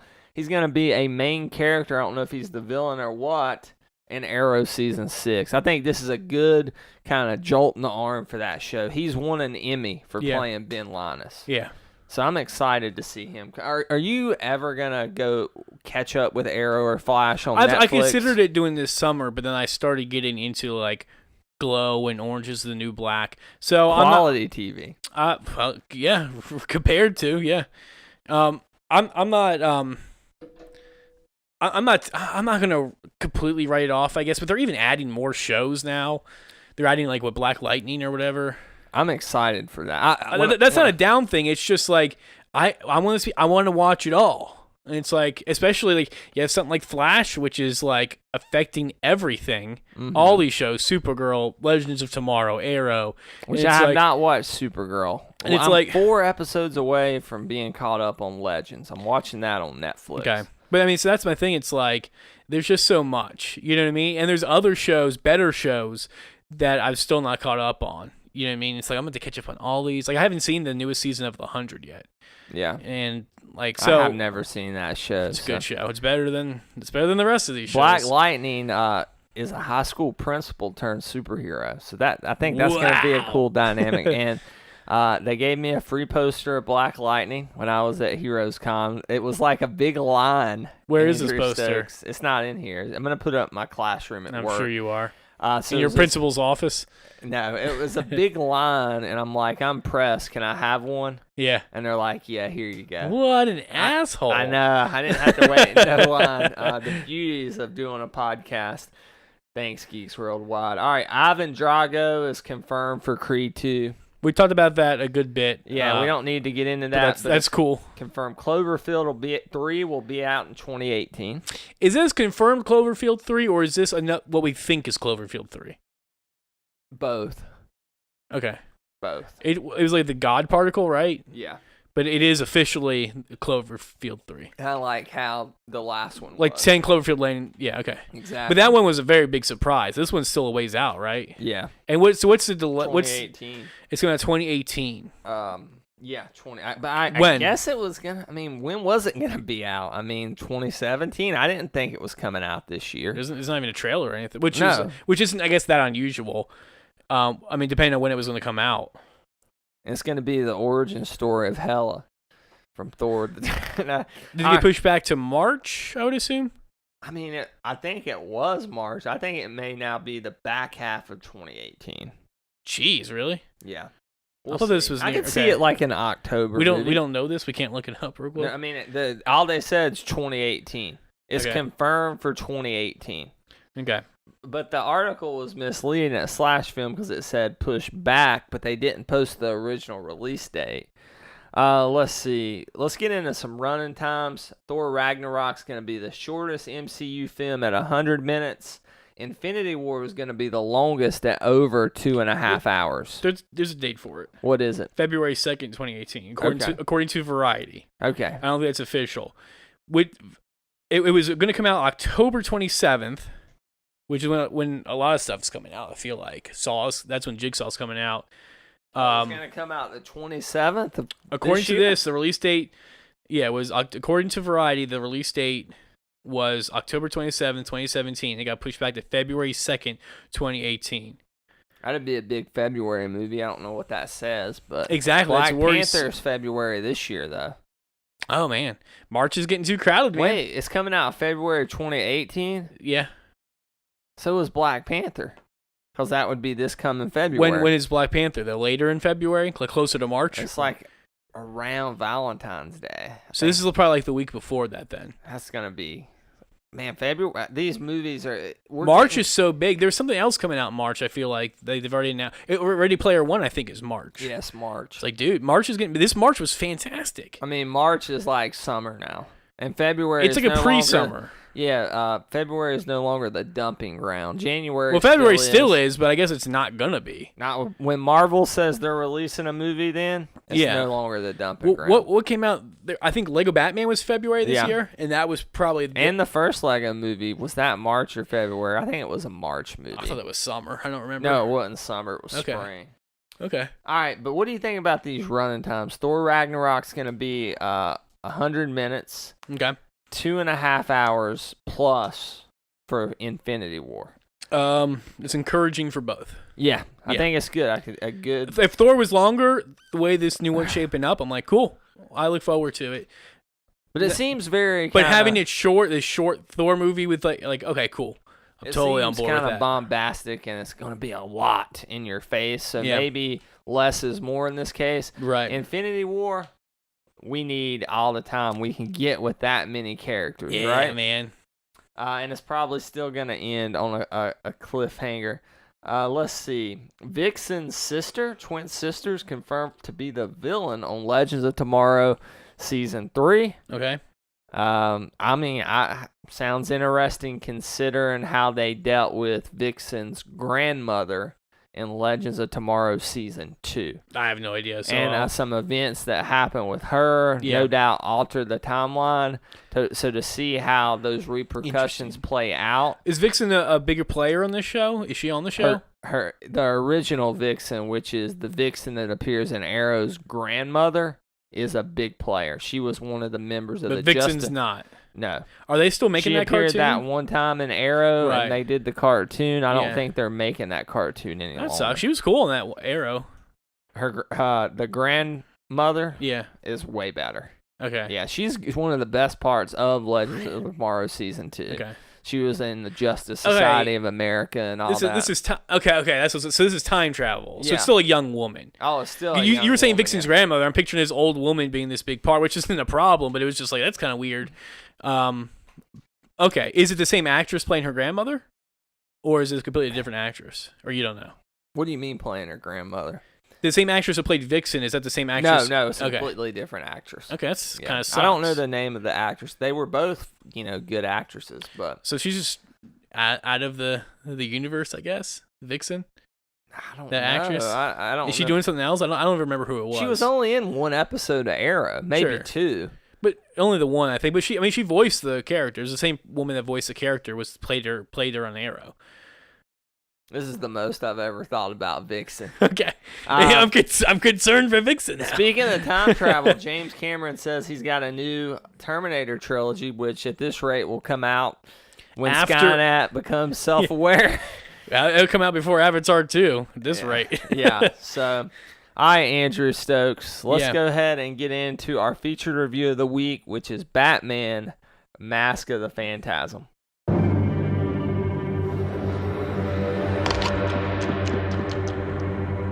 This Christmas, for the first time, America's most exciting and legendary motion picture hero comes to the screen like you've never seen him before. The Bat! In an all-new, larger-than-life feature film. Now, the Dark Knight confronts his newest and most menacing villain. Your angel of death awaits. the Phantasm, I want you. and faces his greatest danger. Can't be too careful with all those weirdos around. A soaring new adventure. Batman, Mask of the Phantasm, the animated movie, coming for a Christmas you'll never forget. As Andrew Stokes, we usually do. Let's get into some stats for Batman, Okay. Mask of the Phantasm. And I want to say something else about your podcast with Abby, because Okay. you made a reference, and I don't know if you made a reference, I think, to how I hate when you do the stats or whatever before a movie during our podcast, but that's not true. I love the stats, actually. Yeah, So and just in it's case, I make fun of you a little bit, but that's because I'm a jerk. I just make fun of you because I can. It's I like the something that we stats. started doing recently too. Like we kind of Yeah. did it, but now Liberal it's use of the word "we." yeah, but but now it's become kind of a staple of our reviews. Yeah, I like it. because we have our stats, a non-spoiler section, spoiler section, and then Typically, yeah, it's how we do it. ratings. But I think we will do a spoiler section here because I know there's some people who haven't seen this movie. We're not going to go straight into spoilers on this one. Uh, Mask of the Phantasm. No, I don't. It think came out so. when 94. 93. I saw the 93. stats. So this film Okay. was released Christmas Day, 1993. Christmas Day. Of course, it was Warner Brothers, directed by Bruce Timm and Aaron Romsky, I think. Bruce too. Starring Kevin Conroy as Batman and Mark Hamill as the Joker. Yay. Scored by Shirley Walker is 76 minutes. It was a budget of $6 million. It only grossed $5.6 million. So it was a financial flop for Warner Brothers. But At least it's a theatrical run. yeah, but it's kind of gained a cult following. It has caught on big time in home video. Yeah. And once again, on Blu-ray for the first time, they restored the thing, the sound, the animation frames. And yeah, this movie came out Christmas Day, 1993, as we said. So we're going to say spoilers for Batman, Mask of the Phantasm throughout this review starting now.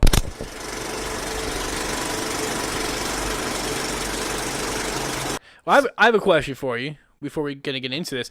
Yes, Did you Andrew watch Stokes. this? Did you watch this in widescreen or full screen? Whatever it was, I put it on my 4K TV and it was automatically full screen. Full screen. Okay, because it gave Did me yours have bars? no, I don't believe so. When I hit play, it gave me the option. It said television version or theatrical version. Oh yeah, it did say I clicked theatrical. yeah, version. me too. But So does the television version have widescreen bars, or is it like 4:3 or what? it should be 4:3, I believe. But see, I debated because, and I looked it up and I couldn't find a good answer. But from what I understand, this was originally made for home video, and during the production, they said, you know what, we're gonna put this in the movies instead. And so they had to kind of like reformat things. And so I kind of got different answers. I couldn't find the clear answer, and I didn't take the time to compare myself. But some people say if you watch the full screen, you're actually getting more picture because there's stuff on the top and the bottom that they cut off for the widescreen version. Really? Supposedly. It's usually the opposite. Exactly, but there's some movies. I guess animation too is a little bit different. Well, yeah, Fox and the Hound, I think, is a movie that a Disney movie, but full screen is the original version, like the director's version, if you will. Because I typically watch movies widescreen, but that's because typically that's how the movies are made. They're made in widescreen, and if they're put in full screen, they're cropped. But I prefer to watch whatever was the original intention. Yeah. So like Fox me and the too. Hound, I watch in full screen. Because I watch that once a year. you for real? No, I didn't it's know just it was one of the your one that favorite comes to movies. mind. I'm keep talking about Fox and Hound, but it's just the one that comes to mind. I thought about watching this in full screen. I did watch it in widescreen though. I couldn't get a clear answer. Some people were like, "Yeah, full screen has more," but widescreen some shots also have more in widescreen than the full screen because they redid that scene for the movie or something like they had time to like fill it out for this movie.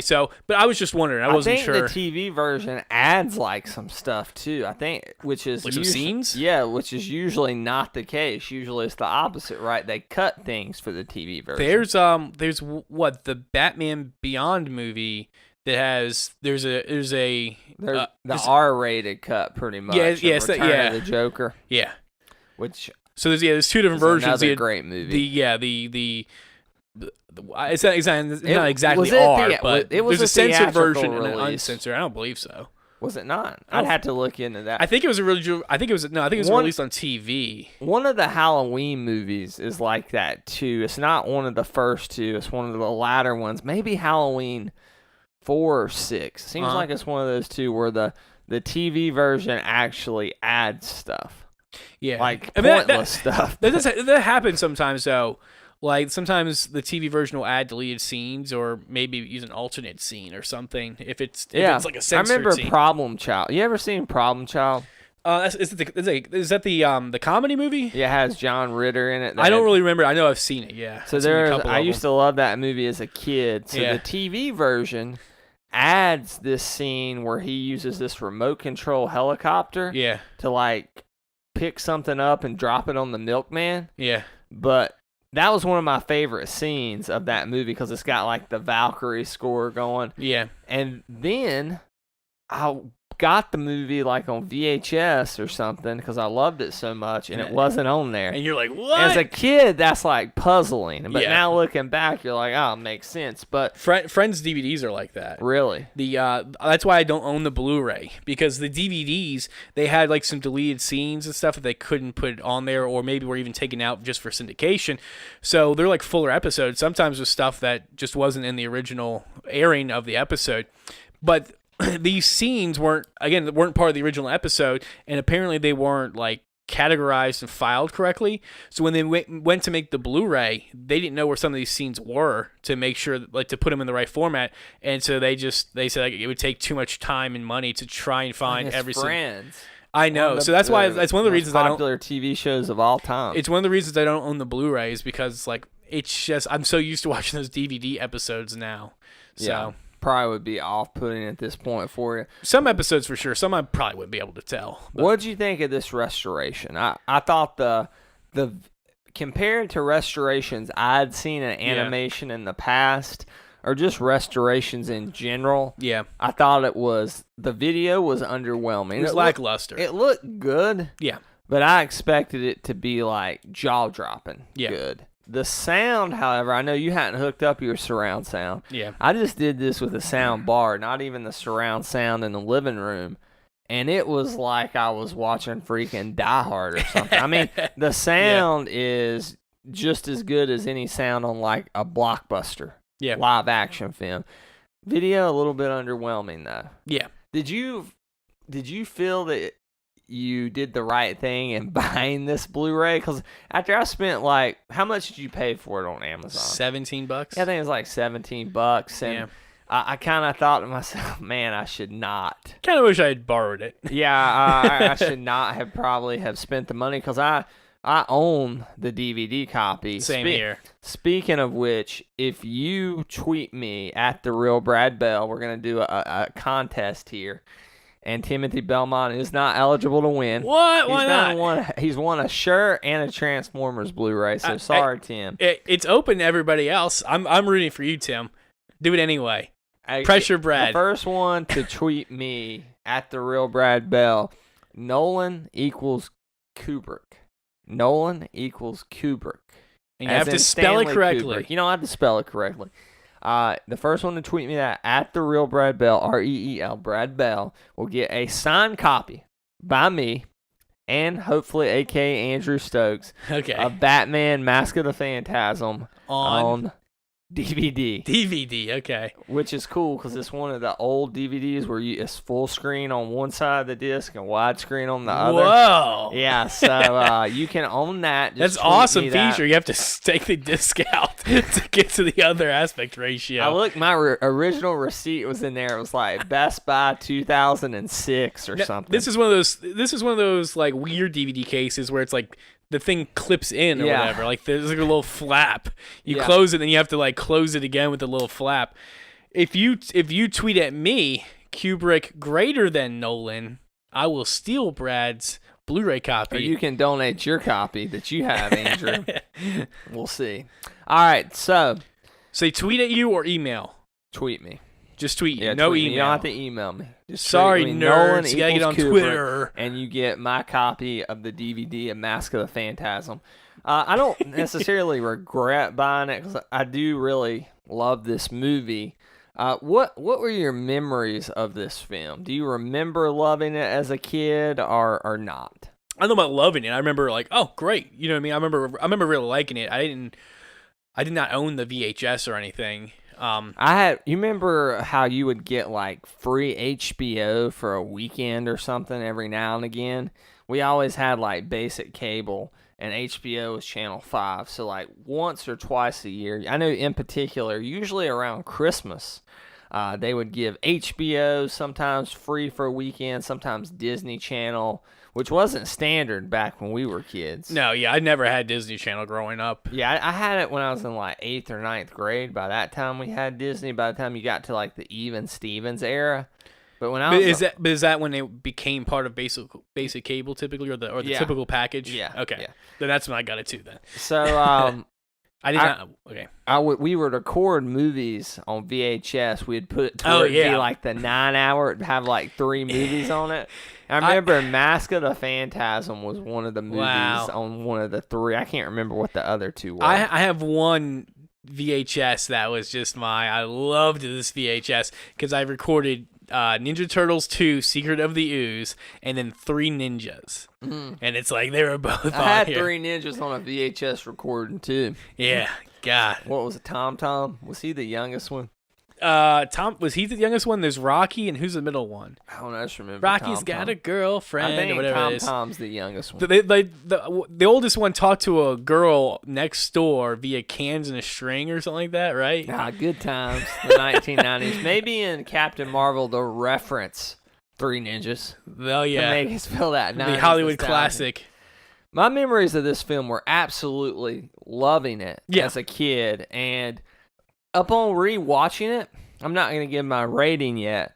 I really liked it, but I told you this when we spoke earlier in the week. I don't know if I like it as much as I thought I did. No.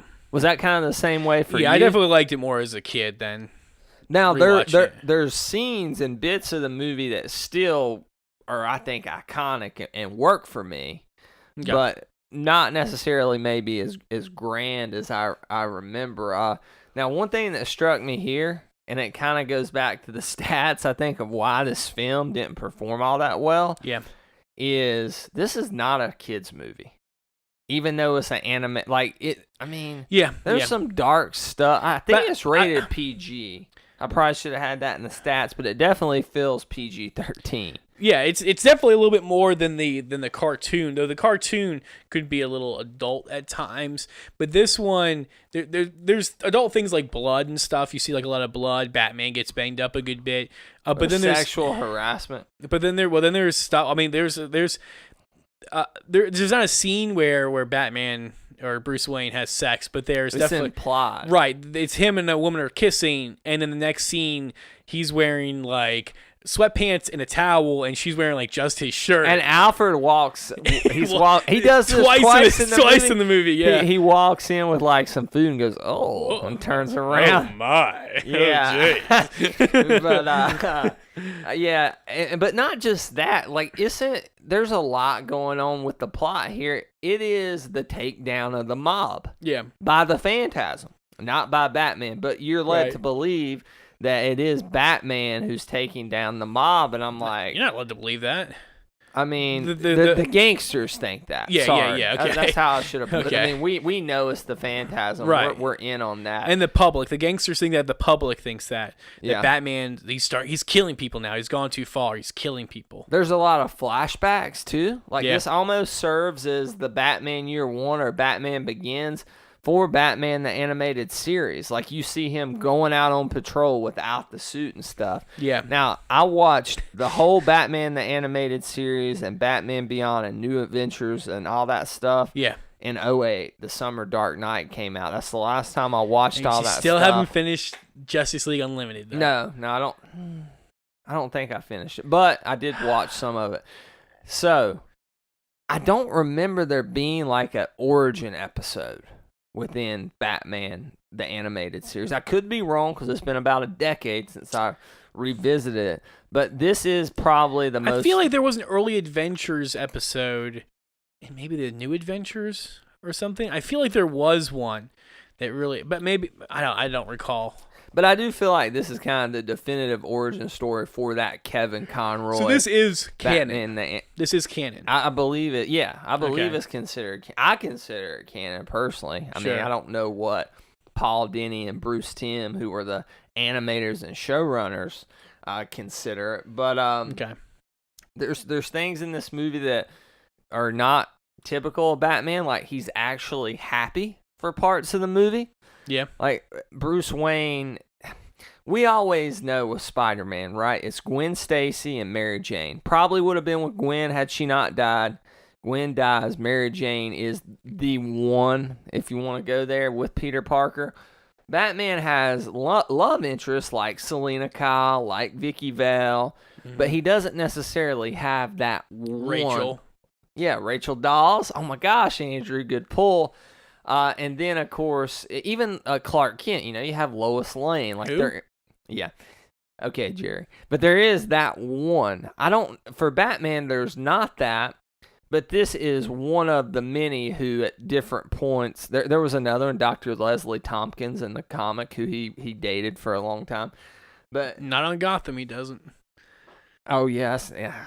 Never mind. I was about to say some cuss words like that I would have to edit out and regret, but I hate that show. Really? I watched like the first 14 episodes of season 1, and I honestly think that I would rather watch both Schumacher films than watch that. It saves you Because time. at least they're entertaining. Really, you're not even entertained? It's weird. I was fine with it. All right. I do like the guy Okay. that plays Penguin. He's Robin Lord, whatever. He's no Josh Gad, but Oh God.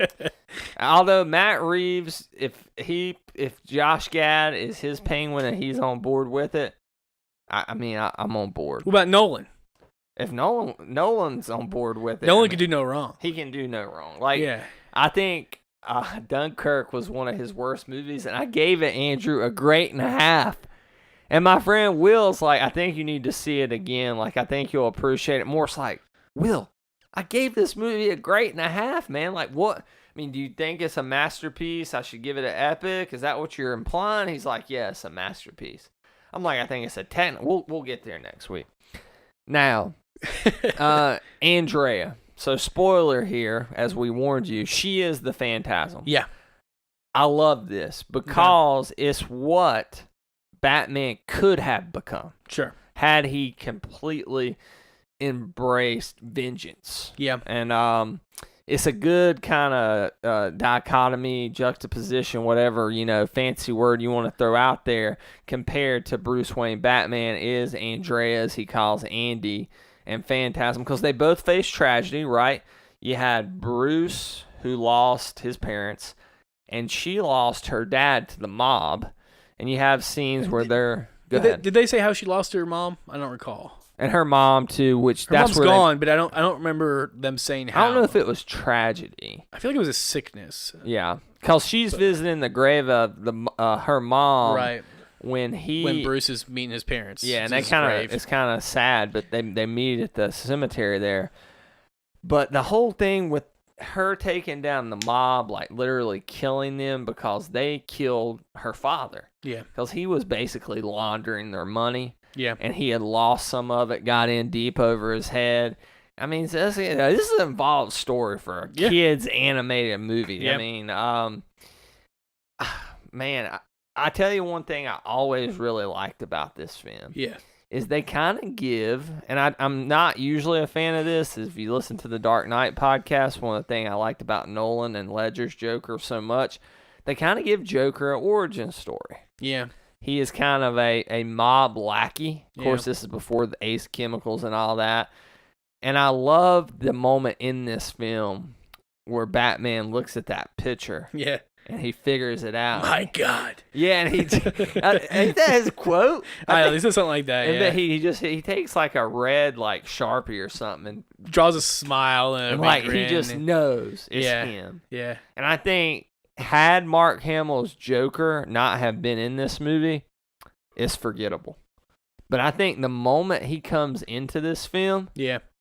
it picks up like another star. So there's two kind of big twist reveal things, which was that gangster who shows up, a bunch of times is the Joker, and that Andy is the Phantasm. Did you recall both of these going into the movie? Yeah, I remember. Specifically the Joker. Whole thing. See, that's the part I didn't quite remember, but like early on, I'm like, oh, that's the Joker. But the Phantasm, I definitely remembered that it was. Yeah, that it was. Andy. Would you consider the Phantasm a memorable villain? I would, just based on the story. See, well, that's the question I had for you: is the Phantasm? Does the Phantasm ever show? Is this the only Phantasm we ever see? Is Phantasm in the comics and ever show up again? No. Okay. I mean, I could be wrong. But I think it's memorable just because I still remember this movie. Yeah, I mean, and it's so hard to introduce a new Batman villain into that rogues gallery that's so iconic. Like, Hush was one. Harley Quinn. Yeah, Hush, Harley Quinn, and Phantasm. I would probably put both those above Phantasm, but still, it's especially Harley, but still it's hard to do. Yeah. And I do think they pull it off here. I mean, you kind of have a whole, maybe somewhat generic Grim Reaper look. Yeah. But still, I remember the blade on the hand and just the smoke. And I really like the Phantasm. I think it is a memorable villain. I think Hot Toys is going to do a 1/6 scale Phantasm figure, which cool. I'm not getting. I'm not as high on the Phantasm, but I like the Phantasm. I definitely think that's it's a Mondo memorable. poster I've almost pulled the trigger on so many times. Was Batman Mask of the Phantasm, which I'll post and when we put this up on YouTube and the site and stuff. Now, there's some other stuff I want to get into here. Let's go back to the Joker. So he's sexist. Yeah, he is. He's a pig. But the Joker's brought in by the mob. Yeah. Does that sound familiar? No, I never heard of that story. Yeah, it sounds familiar. I mean, did Nolan borrow from... I know Nolan went back and he, picked apart every Batman thing, pretty much. Yeah, maybe. And, it's kind of like in The Dark Knight when the mob brings in the Joker. Did the mob not bring in the Joker before this, Not off the top of my head. I know not in the Nicholson version. Right, but I mean in the comics or anything. It's hard for me to say the origin of anything like this because there's so much comics history that I just don't know. I think in Batman The Long Halloween they did. And that came out before this. This was No. Oh, no? Long Halloween was 2002, 2000, really? maybe 2000. It was in the 2000s. May have been 2000. But this is maybe that's where 93. Nolan got it from. Yeah. But, I mean, they bring in the mob. Yeah. I mean, the mob brings in the Joker. Yeah. And when they do, to go after, they think Batman. Yeah. They're wrong. Yeah. Of course, it ends up being the Phantasm. Fake news. Yeah, fake news. What'd you think about the whole scene at the end of the film? What culminates in basically what's Tomorrowland? They call it Land of the Future. Yeah. So they go on a date there when it was up and running. Andy and Bruce. And this ends up being kind of the Joker's hideout, at least for this film. Yeah. And I really like the finale that takes place there, kind of going full circle and having that where they had one of their first and most memorable dates. Yeah. I mean, this is just also because it's a little maybe on the nose. I don't know. They are very happy, and they go on this date to this bright future, and now present day they're at the same future place, and it's awful. It's dilapidated. It's dangerous. It's like their what future. Exactly. They both embrace darkness. Yeah. And this is what they become. I mean, Batman's more heroic, but still a dark character, and it's all subjective, all subjective, I guess. But I mean, it's almost implied that because he's begging Andy not to kill the Joker, don't completely give in the hate, even though she's already picked off mob bosses. Yeah. But he's begging her. It almost kind of reminds me of Batman begging in Batman Returns, Michelle Pfeiffer's Catwoman, not to kill a Max Schreck, which is played by Christopher Walken. Just come with him and they can be happy and all this. And she just can't do it. I mean, she succumbs to the hate. And it's almost implied that she may die. She doesn't, because we see her on that boat at the end of the film. Yeah. I kind of wish we wouldn't have saw her on that boat. That was so off-putting. But we also know, if this is canon, we also know the Joker survives as well. Yeah. So it's kind of like a pointless ending, unfortunately. See, I'm trying to remember, is this the most memorable Mark Hamill Joker story?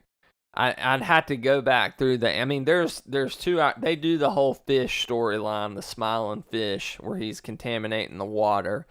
Yes. And they do a really good one. I think it's season 2. It's the mayor's birthday, and the Joker shows up and kidnaps the mayor, and it's a whole ticking clock thing, and Batman has to get there. Like, I remember those being really good off the top of my head. There's a Christmas episode. Which is that may be the first episode, I think, which was weird because Robin was in it, but then Robin didn't come in till later on. Yeah, I don't remember if it was the first episode. I don't think the Christmas episode's like it's one of the most memorable Joker stories. I'm just trying to remember some. He's involved in some team ups and stuff. Yeah. And then of course he's on, the New Adventures, and he's in Justice League and stuff later on. Yeah. But, I mean, Mark Hamill's Joker is maybe the definitive one, just because he's played him in many different incarnations. I mean, for me, it's probably Heath Ledger, but for most people, I think they think of Mark Hamill. He's good. He's good. He's like crazy, but he's like dangerous. He's like goofy crazy, but he also seems dangerous. So one of the things I said earlier, though, the Joker was sexist, but what I meant by this is at that final scene, he gets into a fight with Andy, which is not something, at least from my recollection, Batman or the Joker in Batman the Animated Series, not the New Adventures, but the original animated series, he never fights Batman. And that's usually a case in most Batman things. Yeah, but I mean, it's like and even in this, at one point in this, Batman he surprises Batman. He's like hid from him, and he hits Batman over the head. But other than that, he's like throwing things at Batman and sending things after Batman and trying to escape Batman. He doesn't want to get into a fist fight with Batman. Yeah. And I don't think he ever does in the original animated series. And when Batman catches him, it's like, oh, you caught me. Okay, you got me. It's over, and he just gives up. But he fought Andy. He beat the crap out of her a little bit. And then and at the end though, when she has him, Batman, Joker's like pleading to Batman, like, all right, Batman, it's over. You know what I mean? Y'all caught me, like, it's over. Yeah. And, he wanted Batman to basically kind of save him and stop her. The only time, going back to The Dark Knight, I remember the Joker just trying to beat the shit out of Batman was when he traps him with that metal beam or whatever and just starts taking in The Dark Knight? Yeah, in The Dark Knight, just starts taking like that pole or whatever and just beating the shit out of him. Yeah. But I mean, even then, he wasn't a physical match for Batman. Right. He got him in a precarious situation. He got physical and one-on-one fought the Phantasm.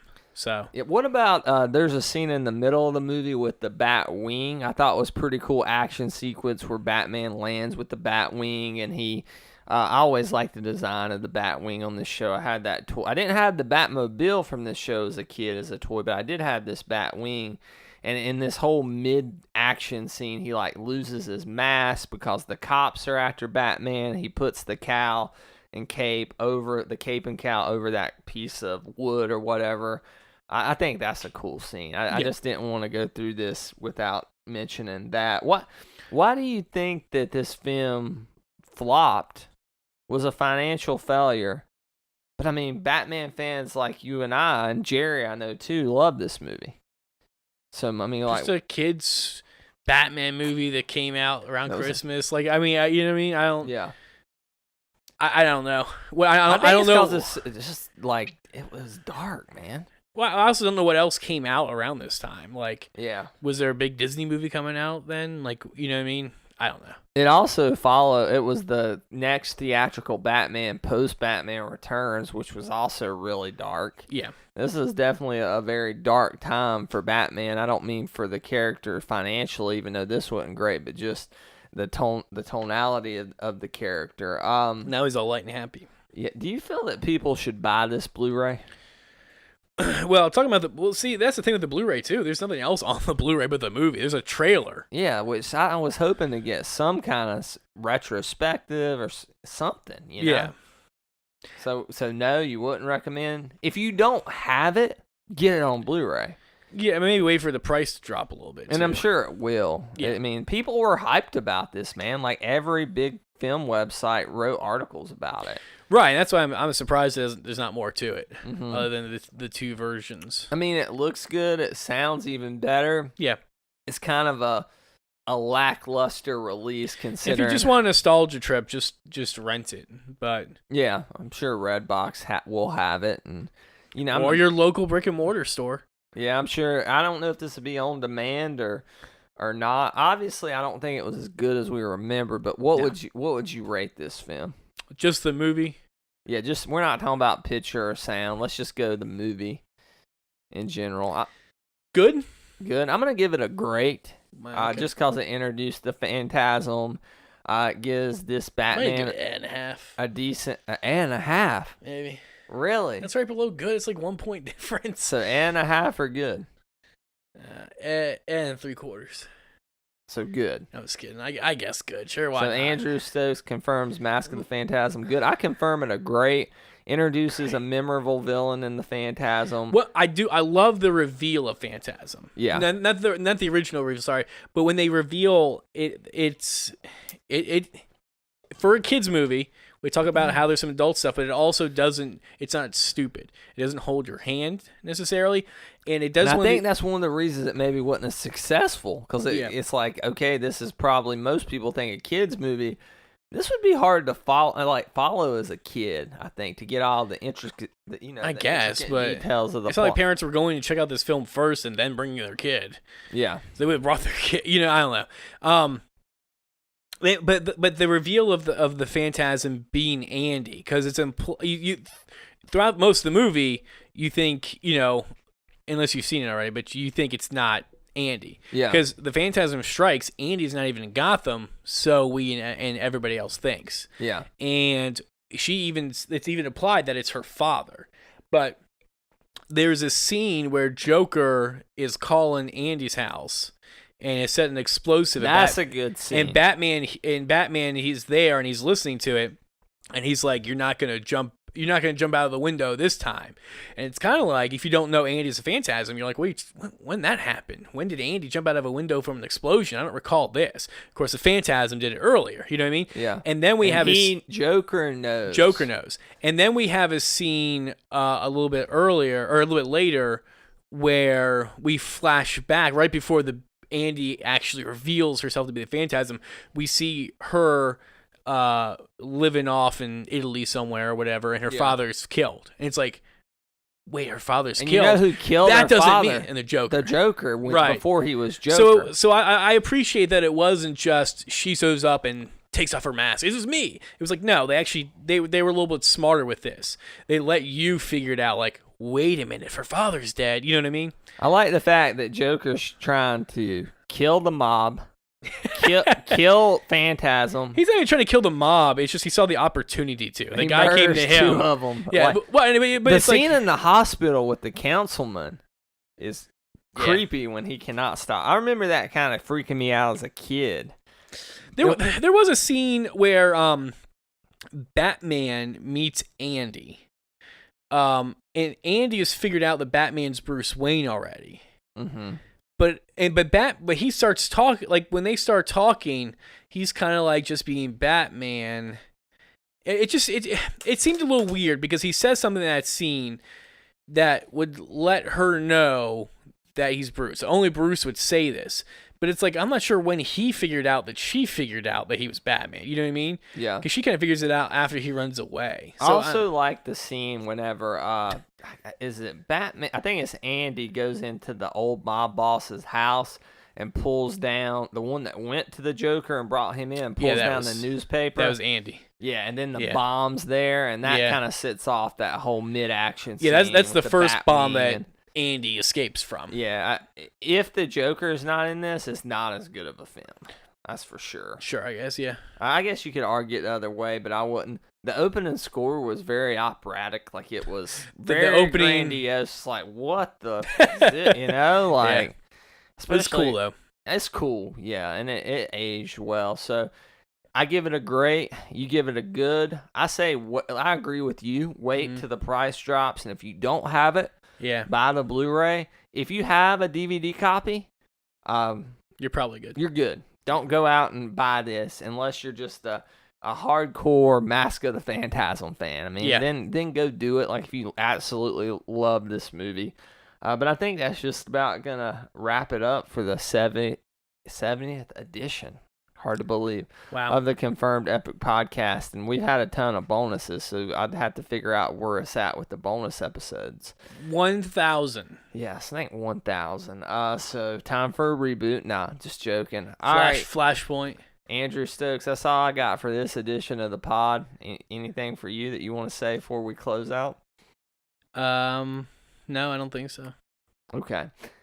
I got an awesome animal fact. Phantasms are not animals. All right. Andrew Stokes, where can people find more of you, my friend?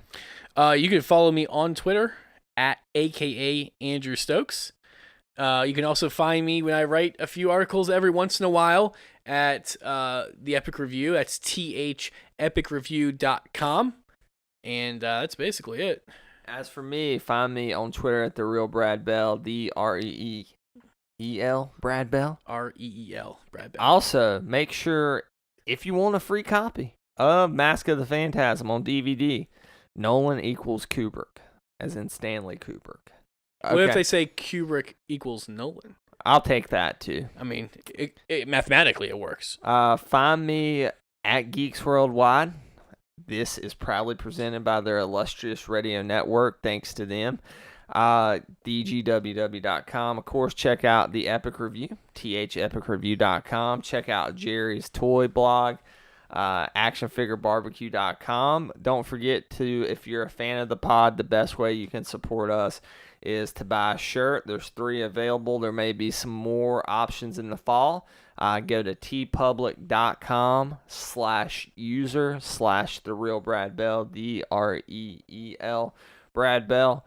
Andrew Stokes, I don't know what we have planned for the 71st edition. I know I have what I hope we have planned. What do you hope? We'll talk about it off the podcast. Okay. I have some options. I'll throw it your way. But, I mean, we should be recording next Thursday. Yeah, we should. As far as I know. So, stay tuned for that. Check your iTunes feed next week. Check the Epic Review. Check Geeks Worldwide, DGWW.com. This podcast is now featured on actionfigurebarbecue.com as well. But once again, from the Hollywood foothills of North Carolina, we are out. That's all I have to say about that.